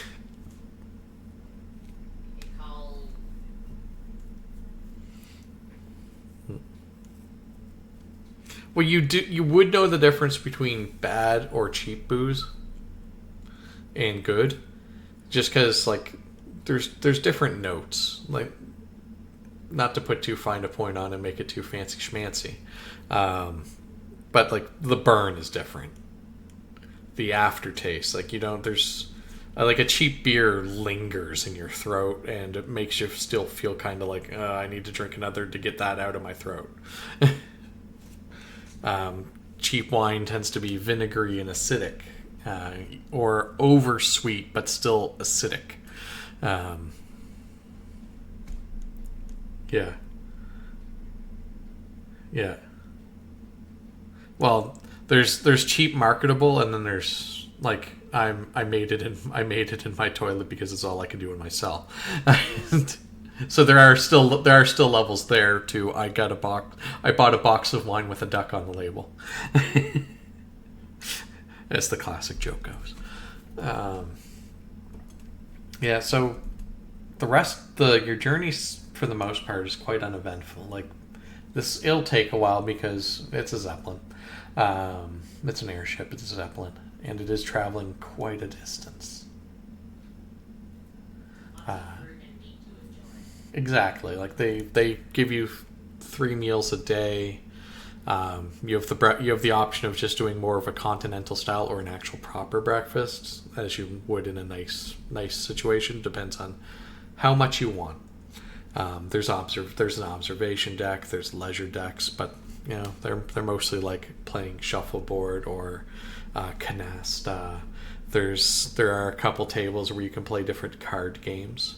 Baccarat and blackjack among them, but they're generally casual games. There's not actually like serious betting or serious action going on.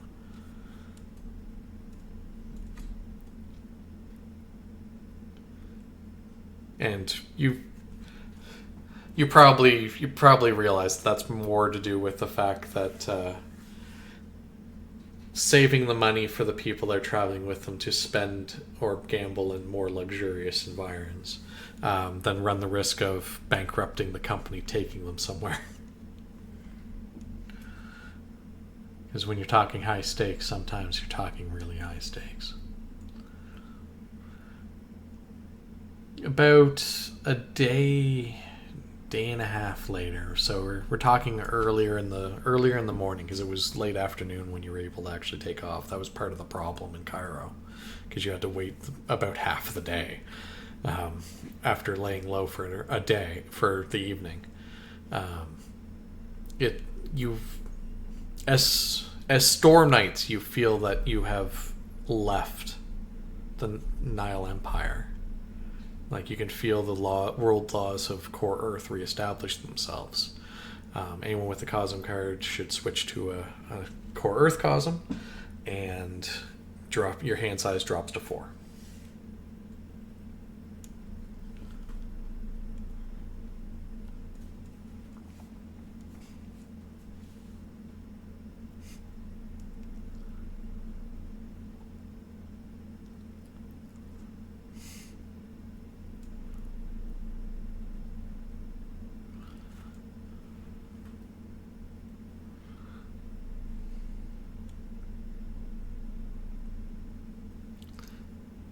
Specifically for those Destiny cards, not the Cosm cards. So, the person that played a card to get a Cosm card, Jessica, should still have a proper hand size.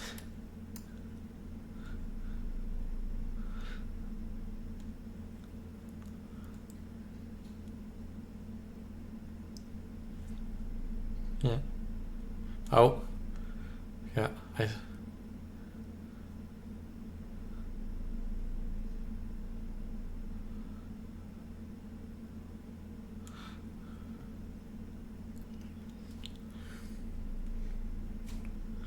Yep. Nice. Yeah.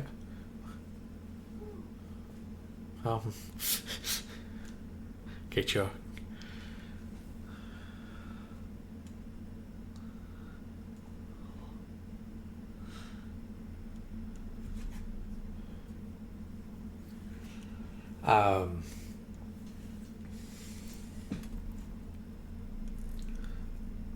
Did everyone get their possibilities?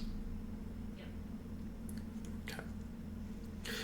It's important because as he says those words and you guys are having a conversation, the Zeppelin like shakes, like it lurches in the air as if something hit it.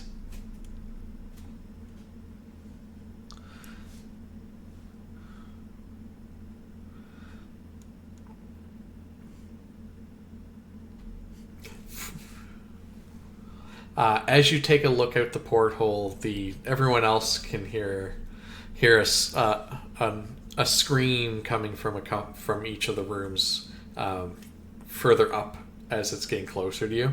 But you look out and you can see 3 Ravagons, like they're flying along the side of it, trying to look into the portholes themselves, looking for something or someone.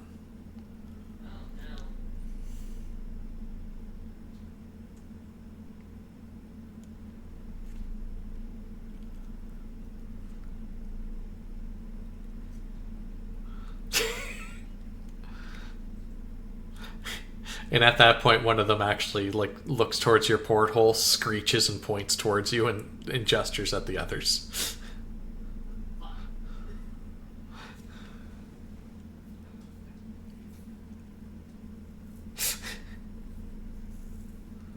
They fly upwards, and you hear the sounds dulled because there's more than one floor, but you hear the heavy sounds of landing on the very rooftop.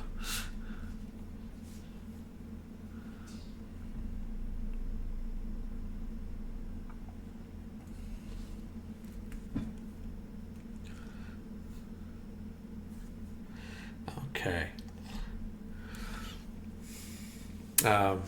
As you open the door and step into the hall, you are immediately assaulted by the smell of smoke. Whatever's happened, it does not seem to be horribly bad because you're smelling it and not seeing it and living it. However, it does have the chance to get worse. So really the thing you have to ask yourself at this point is, are we going to stay on board and try and fight through this, or are we going to try and find one of the escape options that they usually have on something like this? Because sometimes there's a small plane attached, much like in Indiana Jones.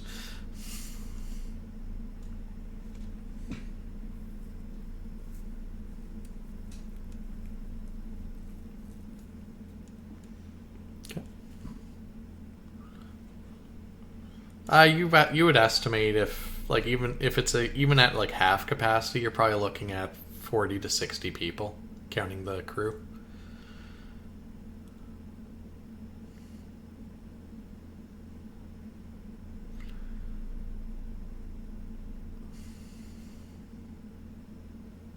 As you're looking around and considering that, it does look like probably not the best option, but it does look like the luxury cabins are like ratcheted in, like they're on a rail.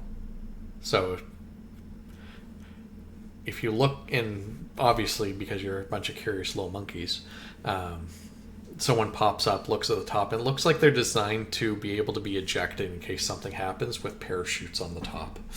So the luxury passengers will probably be fine.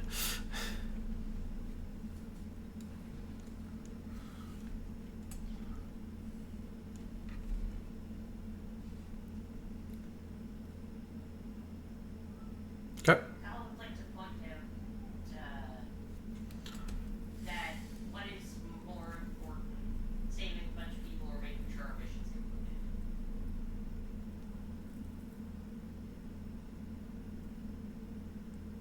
Okay.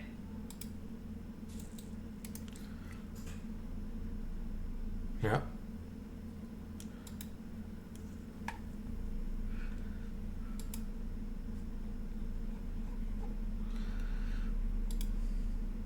Okay, so I'm going to put, let's see. Yeah. I should have made an icon, a token for this specifically.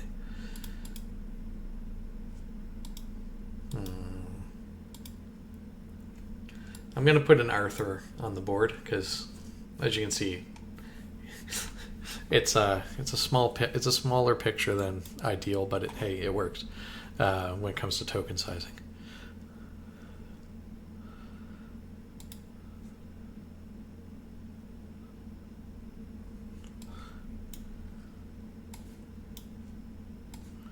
I'll put you guys on the map as well, but our good friend Arthur will be the tracker for the party's advancement. But just so that way you've got your potential roles. Koji's is beautiful. If only everyone was Koji sized.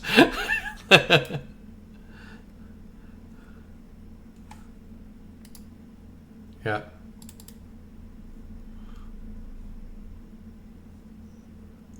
Okay.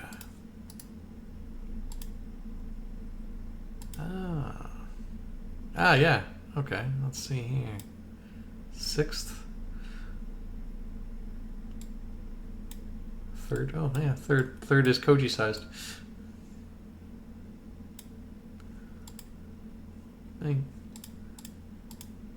I mean, you still take up the same space, but which is why it wasn't a big deal. Because you still take up almost, if you select yourself, you still take up almost the whole thing. Like I had to click Josh, I still have to be, or I click Chris, I still have to be very focused. Because I can't get them in the overlap area, even when we're smaller. Appreciate it. I mean, it's just the maps, it's just the image size. So it doesn't happen often.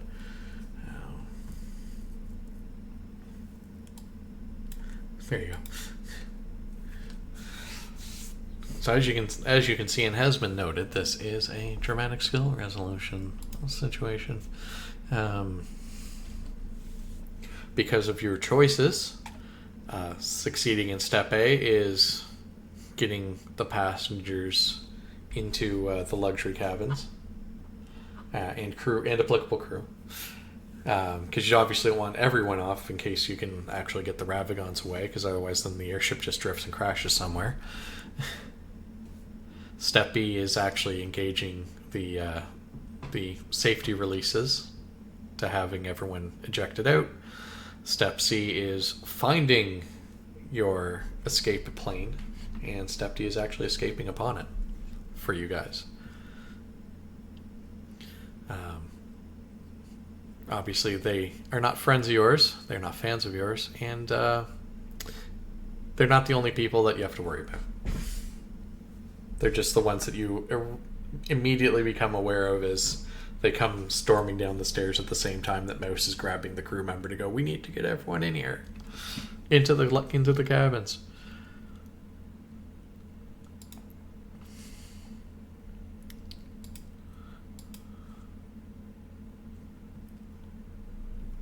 On the deck, on like the top part of the main deck area, not the actual top of the, not up here, more like down up here. For image wise, so it's like around there is where they would have landed. Whereas you guys are cabin in the luxury, you're in the middle of that floor. So you're in the middle of the 3 floors. So they landed on top of the 3rd floor initially.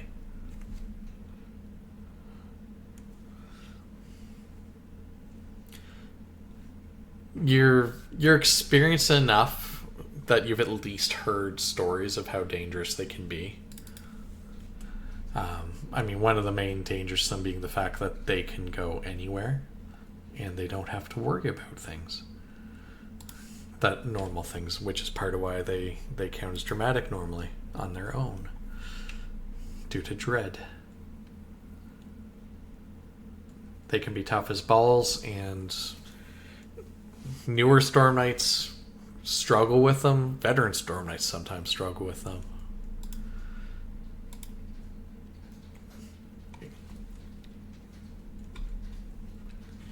Oh, and you do know for a fact that if a Ravagon is around, that means that something directly dealing with the Gaunt Man or his machinations is involved. Don't like that. Nope. It could be just something that he wants taken care of, or that he's interested in what's going on and wants to influence it. Don't like that.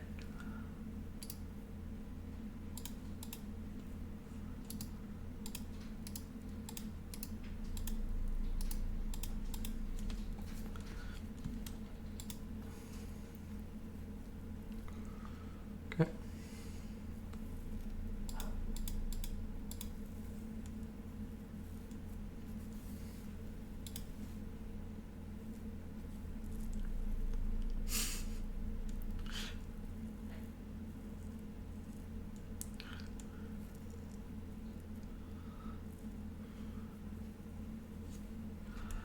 Okay.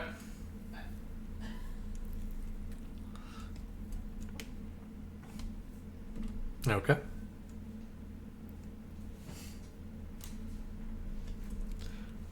Understandable.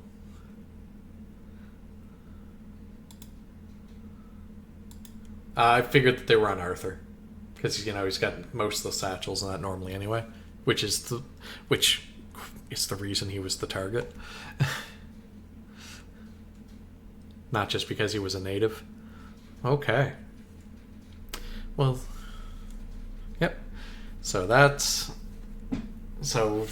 drastically changes how things are going to roll, which is good because of the time of night as well, because these can go a while.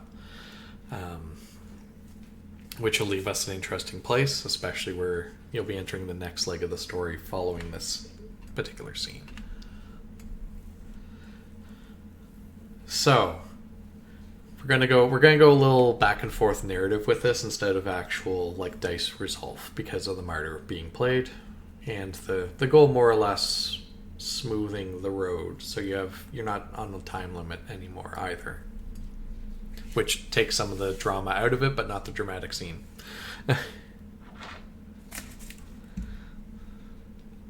So Koji basically gives you the equivalent of the fare thee well, as I go to ensure that nothing gets past. Fly, you fools.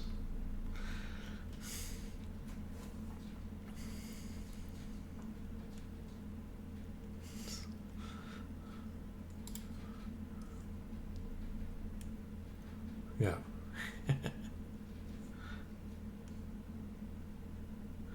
Yeah. Okay. Mouse starts off towards, well, from the general transit in the conversation before the initial lunch meal and your explorations in the day and a half since, that the general passenger area is further down the hall, going into the larger numbers after the 8th cabin. There's a general dining room cabin, and there's a stairwell with a spiral stairwell down to where the sleeping for the normal people are, as well as a leisure room. And there's a stairwell up to usually a small leisure room specific to the luxury passengers, and other, because everything past that is ship function. So it's a fairly straightforward to find the people and direct them. The crew members that you find along the way, because they're mostly like stewards, various cabin staff, cleaning staff, maintenance, they're more than willing to help you to direct and funnel people.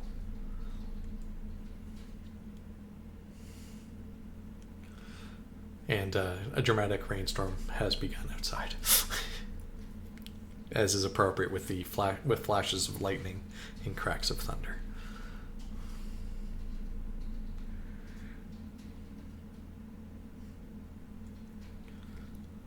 Yeah. Okay. Arthur, what is your focus and goals?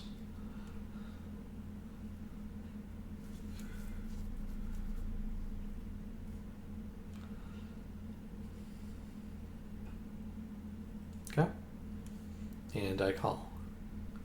I call will help with getting onto the escapes, but specifically if anybody tries to be like difficult about it, is, puff up posture a little bit of like, you need to go. Okay. Of course, because you're starting off in the posture part of it yourselves, there is some initial resistance, like when you're checking on, like, hey, you got to let people into the room so that we can get you guys out of here safely. Oh, I paid for this room. This room's mine alone. A lot of that very quickly dissipates as the Zeppelin feels like it was knocked a good 5-10 meters to one side in midair as something large slammed into the side of it. As the person in the room that you guys are currently negotiating with stumbles down and falls to their hands and knees, you do see a slight crack in the porthole that draws your attention to, well, a techno demon wrestling with 2 Ravagons. The people you saw initially aren't the only people attacking the airship, but they're obviously not working together. After that, resistance still dwindles fairly quickly as, it goes from like oh, that's just a weird scary monster, nothing to worry about, to no, this is very much our problem. And you don't have much of an issue. A lot of time is spent sweeping through, and you realize you're very quickly reaching a point of diminished returns after you make it to the main engine room, because you didn't pass very many people working in the bowels. The main engine room, there is a full complement of engineers. The master engineers and his first mate refuse to go simply because someone needs to keep the ship operational. Otherwise, this will potentially all be for nothing. I mean, not to put too fine a point on it, even with a safer gas involved in the bubble, you're still flying around in something that's potentially a bomb if it crashes. Yeah, But all the lesser engineers and that, he lets them go. He gives something to like the crew steward. He gives him a letter that he kept in his inside his jacket. And similar when you go upstairs, like the captain, the main ship pilot, and the ship's proper first mate is refused because for the same reason. We're going to keep the ship, and if God willing, you're able to do something or lure them away, if they're looking for anyone in particular, we will get the ship clear and send people back to ensure that people come back to rescue those that we had to eject before the situation becomes untenable. The captain shouts out that they're going to to redirect the ship heading to back to Riyadh, because that's the closest major city, and to radio to notify the local constabulary about the outsider attack. Meanwhile, you can still, at almost any point in the ship, just because of like the various tubes and callbacks and everything else on board, you swear you can hear the heated sounds of gunfire and battle from wherever Koji is. Would you like to set your scene a little bit?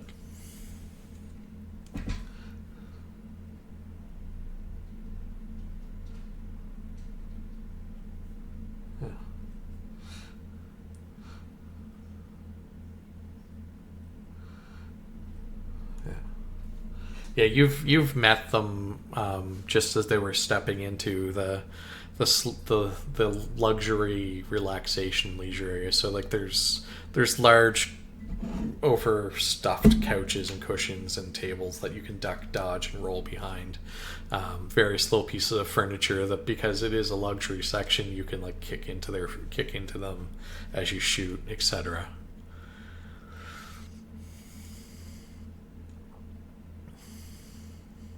Yeah. Yeah. Yeah, and as you briefly swing out into the open air, and you feel one of the clips buckle, but the rest of them hold strong, pulling you back in. You see the Ravagon that you kicked out crashes onto the shoulders of a very familiar looking techno demon, who grabs it and rips its head off and just throws its body to either side of it as it takes note of where you are. Just as a small wave of other flyers, including a Ravagon, fly right into it, causing another battle in the sky. You think you can see some Scarab troopers behind, trying to come from the distance as well. Yeah. And then you're back in the room with the two Ravagons that were still up there.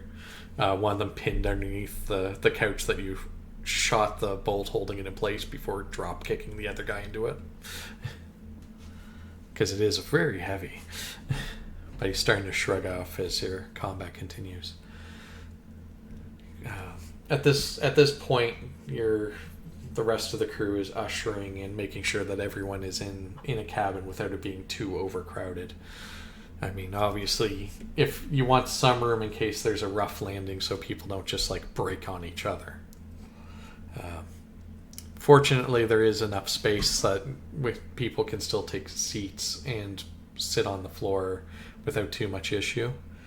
As the chief steward, the gentleman that's also acts as the conductor, basically, who took your tickets, comes up and tips his glasses and his cap and is like, I have this here. I believe you'd be looking for something on the lower decks now, if I understand your intentions. I wish you well and thank you for all your efforts this day. Please remember the Royal Desert Wind and her crew and everyone else in your future travels. Ideally, we will be back up in the air and we will not have to deal with situations like this again. It's been a pleasure. It's been a pleasure, and at that he reaches up and grabs a discreet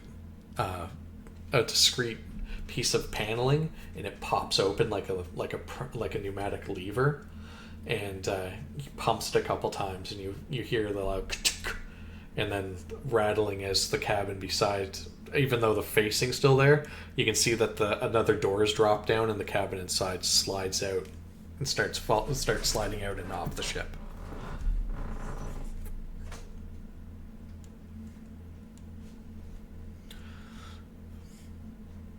As you storm your way downstairs to the escape lane.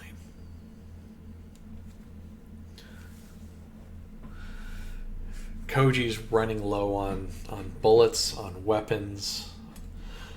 He's definitely running on adrenaline as much as anything else at this point.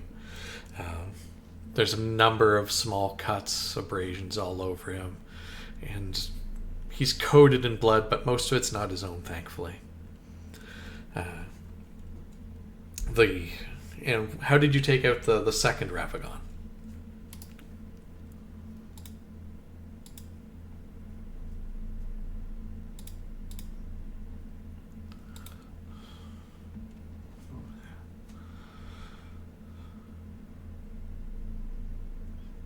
Yeah.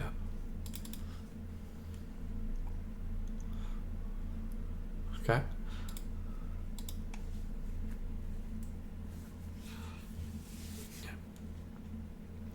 Yeah, and as you get closer and empty more, it stumbles and then it drops to one knee, but it starts trying to push itself up as you quickly swap your clips, kicking the empty into it, and classic John Wick style, which makes it flinch to the side, opening it up, and you empty your clip into your last clip for that gun into the veins of its neck, and it drops dead in its own blood.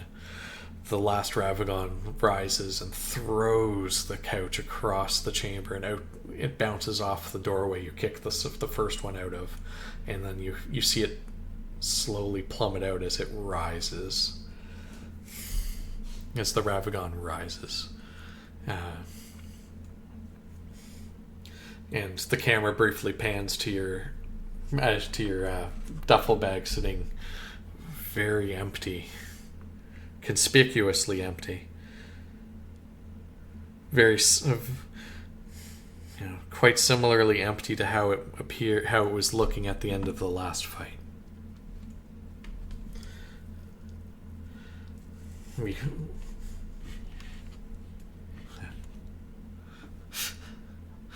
And as the determination and commitment to the change washes over Koji, we switch back to the other three as they're making their way through the bowels of the ship.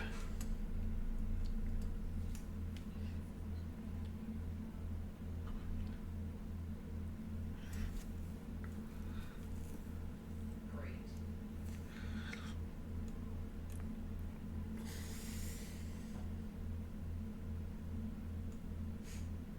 I mean, and Kyle doesn't know how to drive anything, so.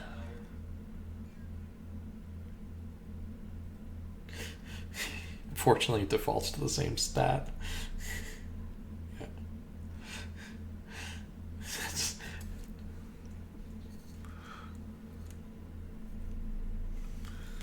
Well, first, because I don't think anyone has science.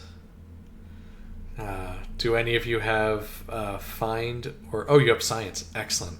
Roll your science to disengage the plane from the ship's coupling. Yeah. Whoever's got the best science, and they can be assisted by the others. Oh. I believe someone has a second chance. Or was that earlier? Yeah, we're outside of that, sadly.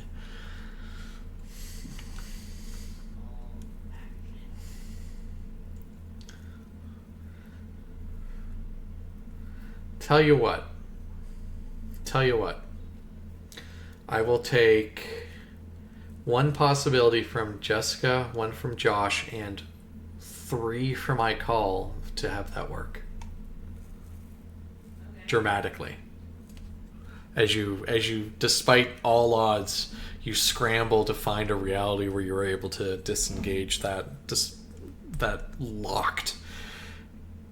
Like you need so much strength to do it, but it's so fine. Like if you cross the line by a hair, it snaps. As you go to the first reality where it's like, oh, it's just too tough. I can't get Icall, can you? And Icall just rips it in half, but nothing releases, and it snaps to another reality as you go, okay, I can't quite get this, and then you see how thin it is. Like, Mouse, how about you? And Mouse gets it to move, and then it snaps. And as you go through reality after reality after reality with near miss, other failures, at one reality, a techno demon rips the plane out from under you, and you briefly all feel yourself plummeting to the sands below, with no chance. When finally everything just returns to one focus and snaps. And he finds the little pressure lever that he can hit and releases the plane. There's that brief moment of weightlessness as Arthur floats momentarily before settling into the seated spot that he was standing over. And Mouse now gets to make that plane check.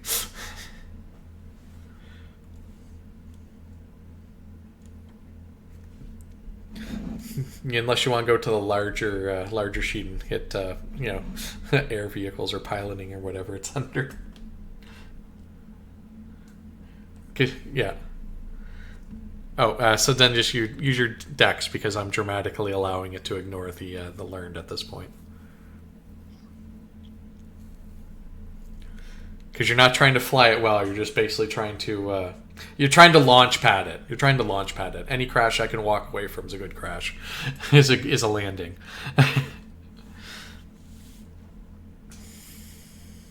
Yeah. Okay. All right. So I'm gonna set the scene, and Koji's gonna write the finish. So the plane disengages. Like I said, it drops.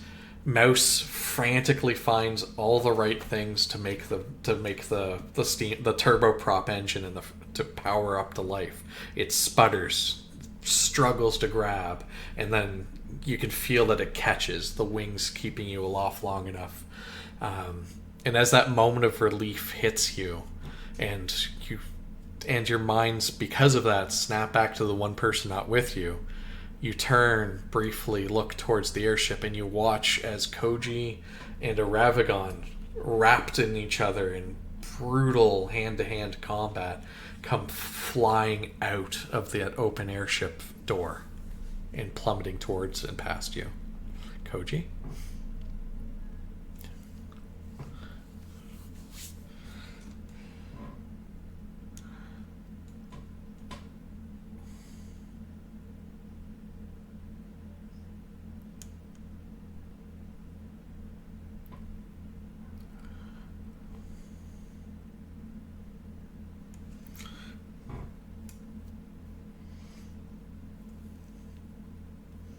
Yeah. And despite all odds, it lands perfectly in Arthur's lap.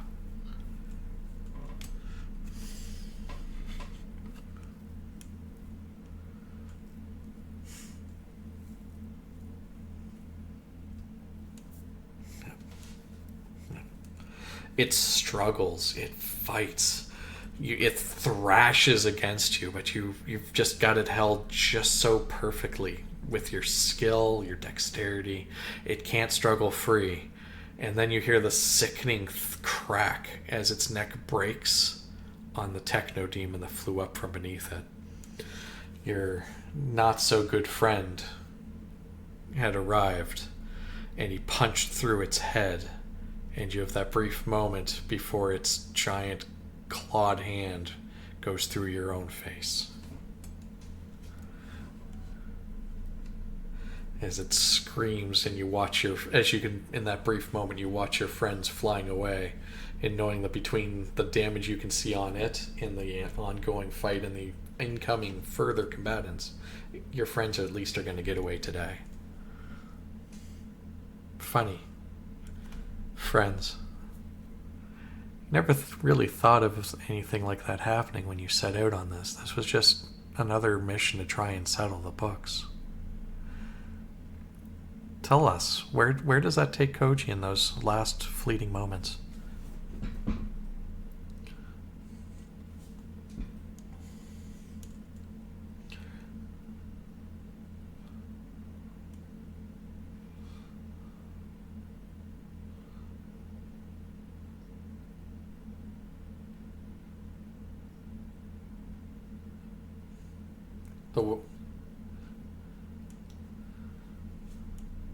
The waves quietly washing up on the sand, the camera deepening its focus but dropping down until it's just his his suit-panted legs but bare feet stepping into the wash and wave on the beach itself. And that's when Koji's scene fades to black.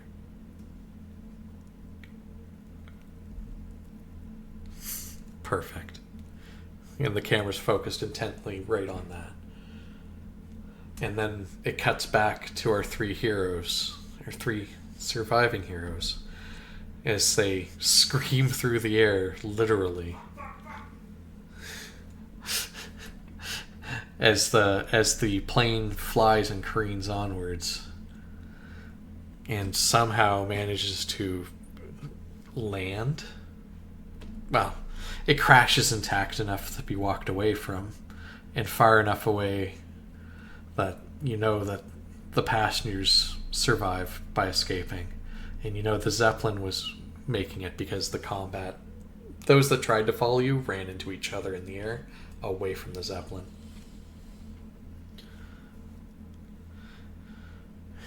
You've done it for now.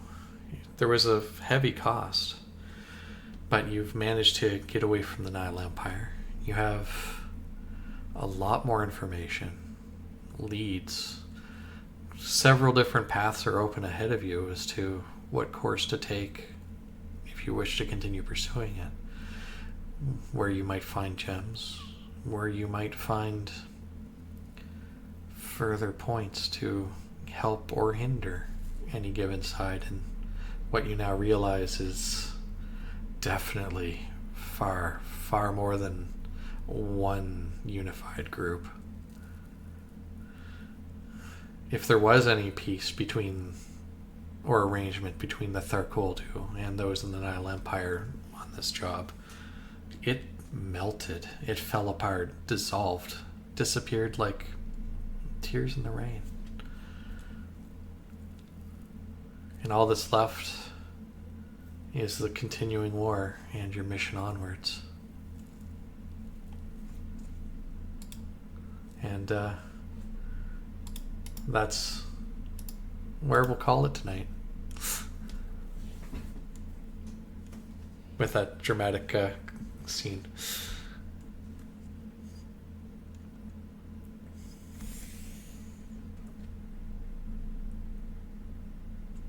They are. Oh, they are. I was about ready to play harder on our last game, but somebody else beat me to it.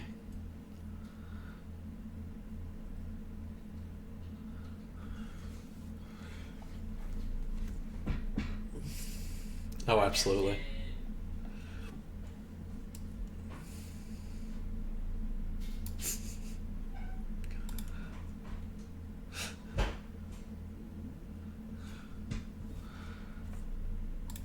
You're right. That's just how brutal that game system gets, though, unfortunately. I mean, it's awesome scenes when it happens, but still. Yeah.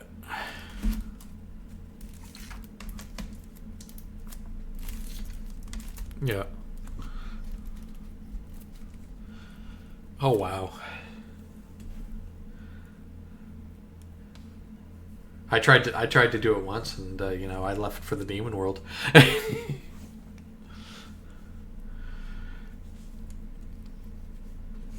Okay. Well, as mentioned in our bit of an outro there are several different leads that can be taken that take you to various different points on the globe, which the party can talk about and we can set up in advance before the next game. I'll just try and prompt the chat as we get closer to our next game, just to make sure to know, and so I know where we're going. I have stuff drawn up for all of it. It's just more a matter of me getting my combat maps together for the different types of scenes. As previously mentioned, this is also aside from replacing poor Koji, who gave his life for the grandest of causes, his Gandalf moment, but unfortunately you are outside the Nile Empire when it happens.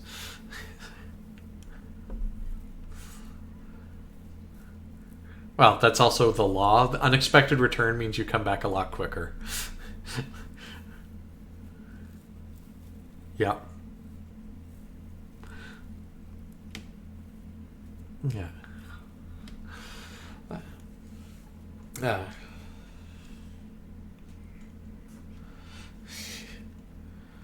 Yeah.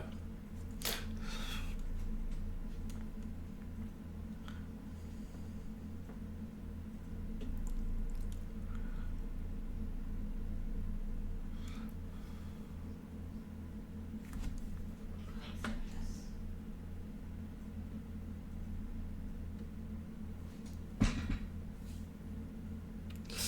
At least one ad in it, which thankfully is a cheap system for picking up, and you have a good reason for it.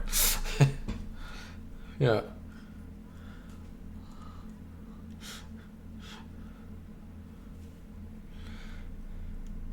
Yep. Absolutely.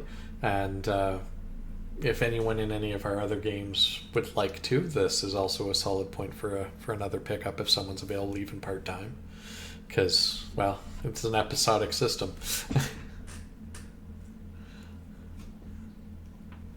And with that, it is a little earlier than normal, but not by a lot. I wish all of our listeners and viewers a lovely rest of your day or evening, as well as all of our team. Thank you for another wonderful game, and I can't wait to see where you guys take this next and what's coming up next. I hope you enjoyed as well, but I always enjoy seeing what you guys do with what I put in front of you.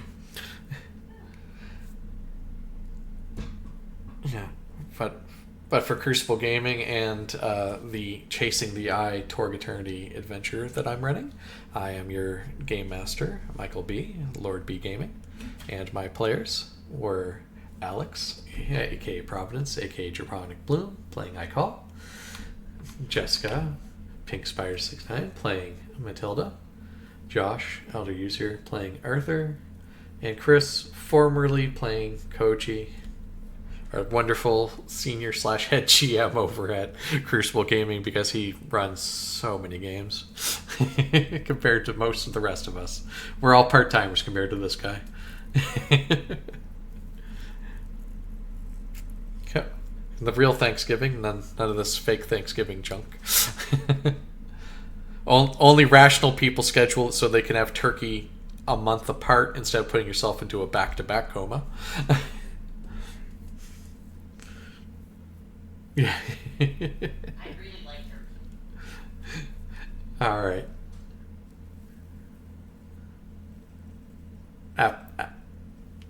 Absolutely. I hope everyone has a lovely evening and a great time, and we'll obviously all be in touch. Thanks. Have a great night. Bye for now.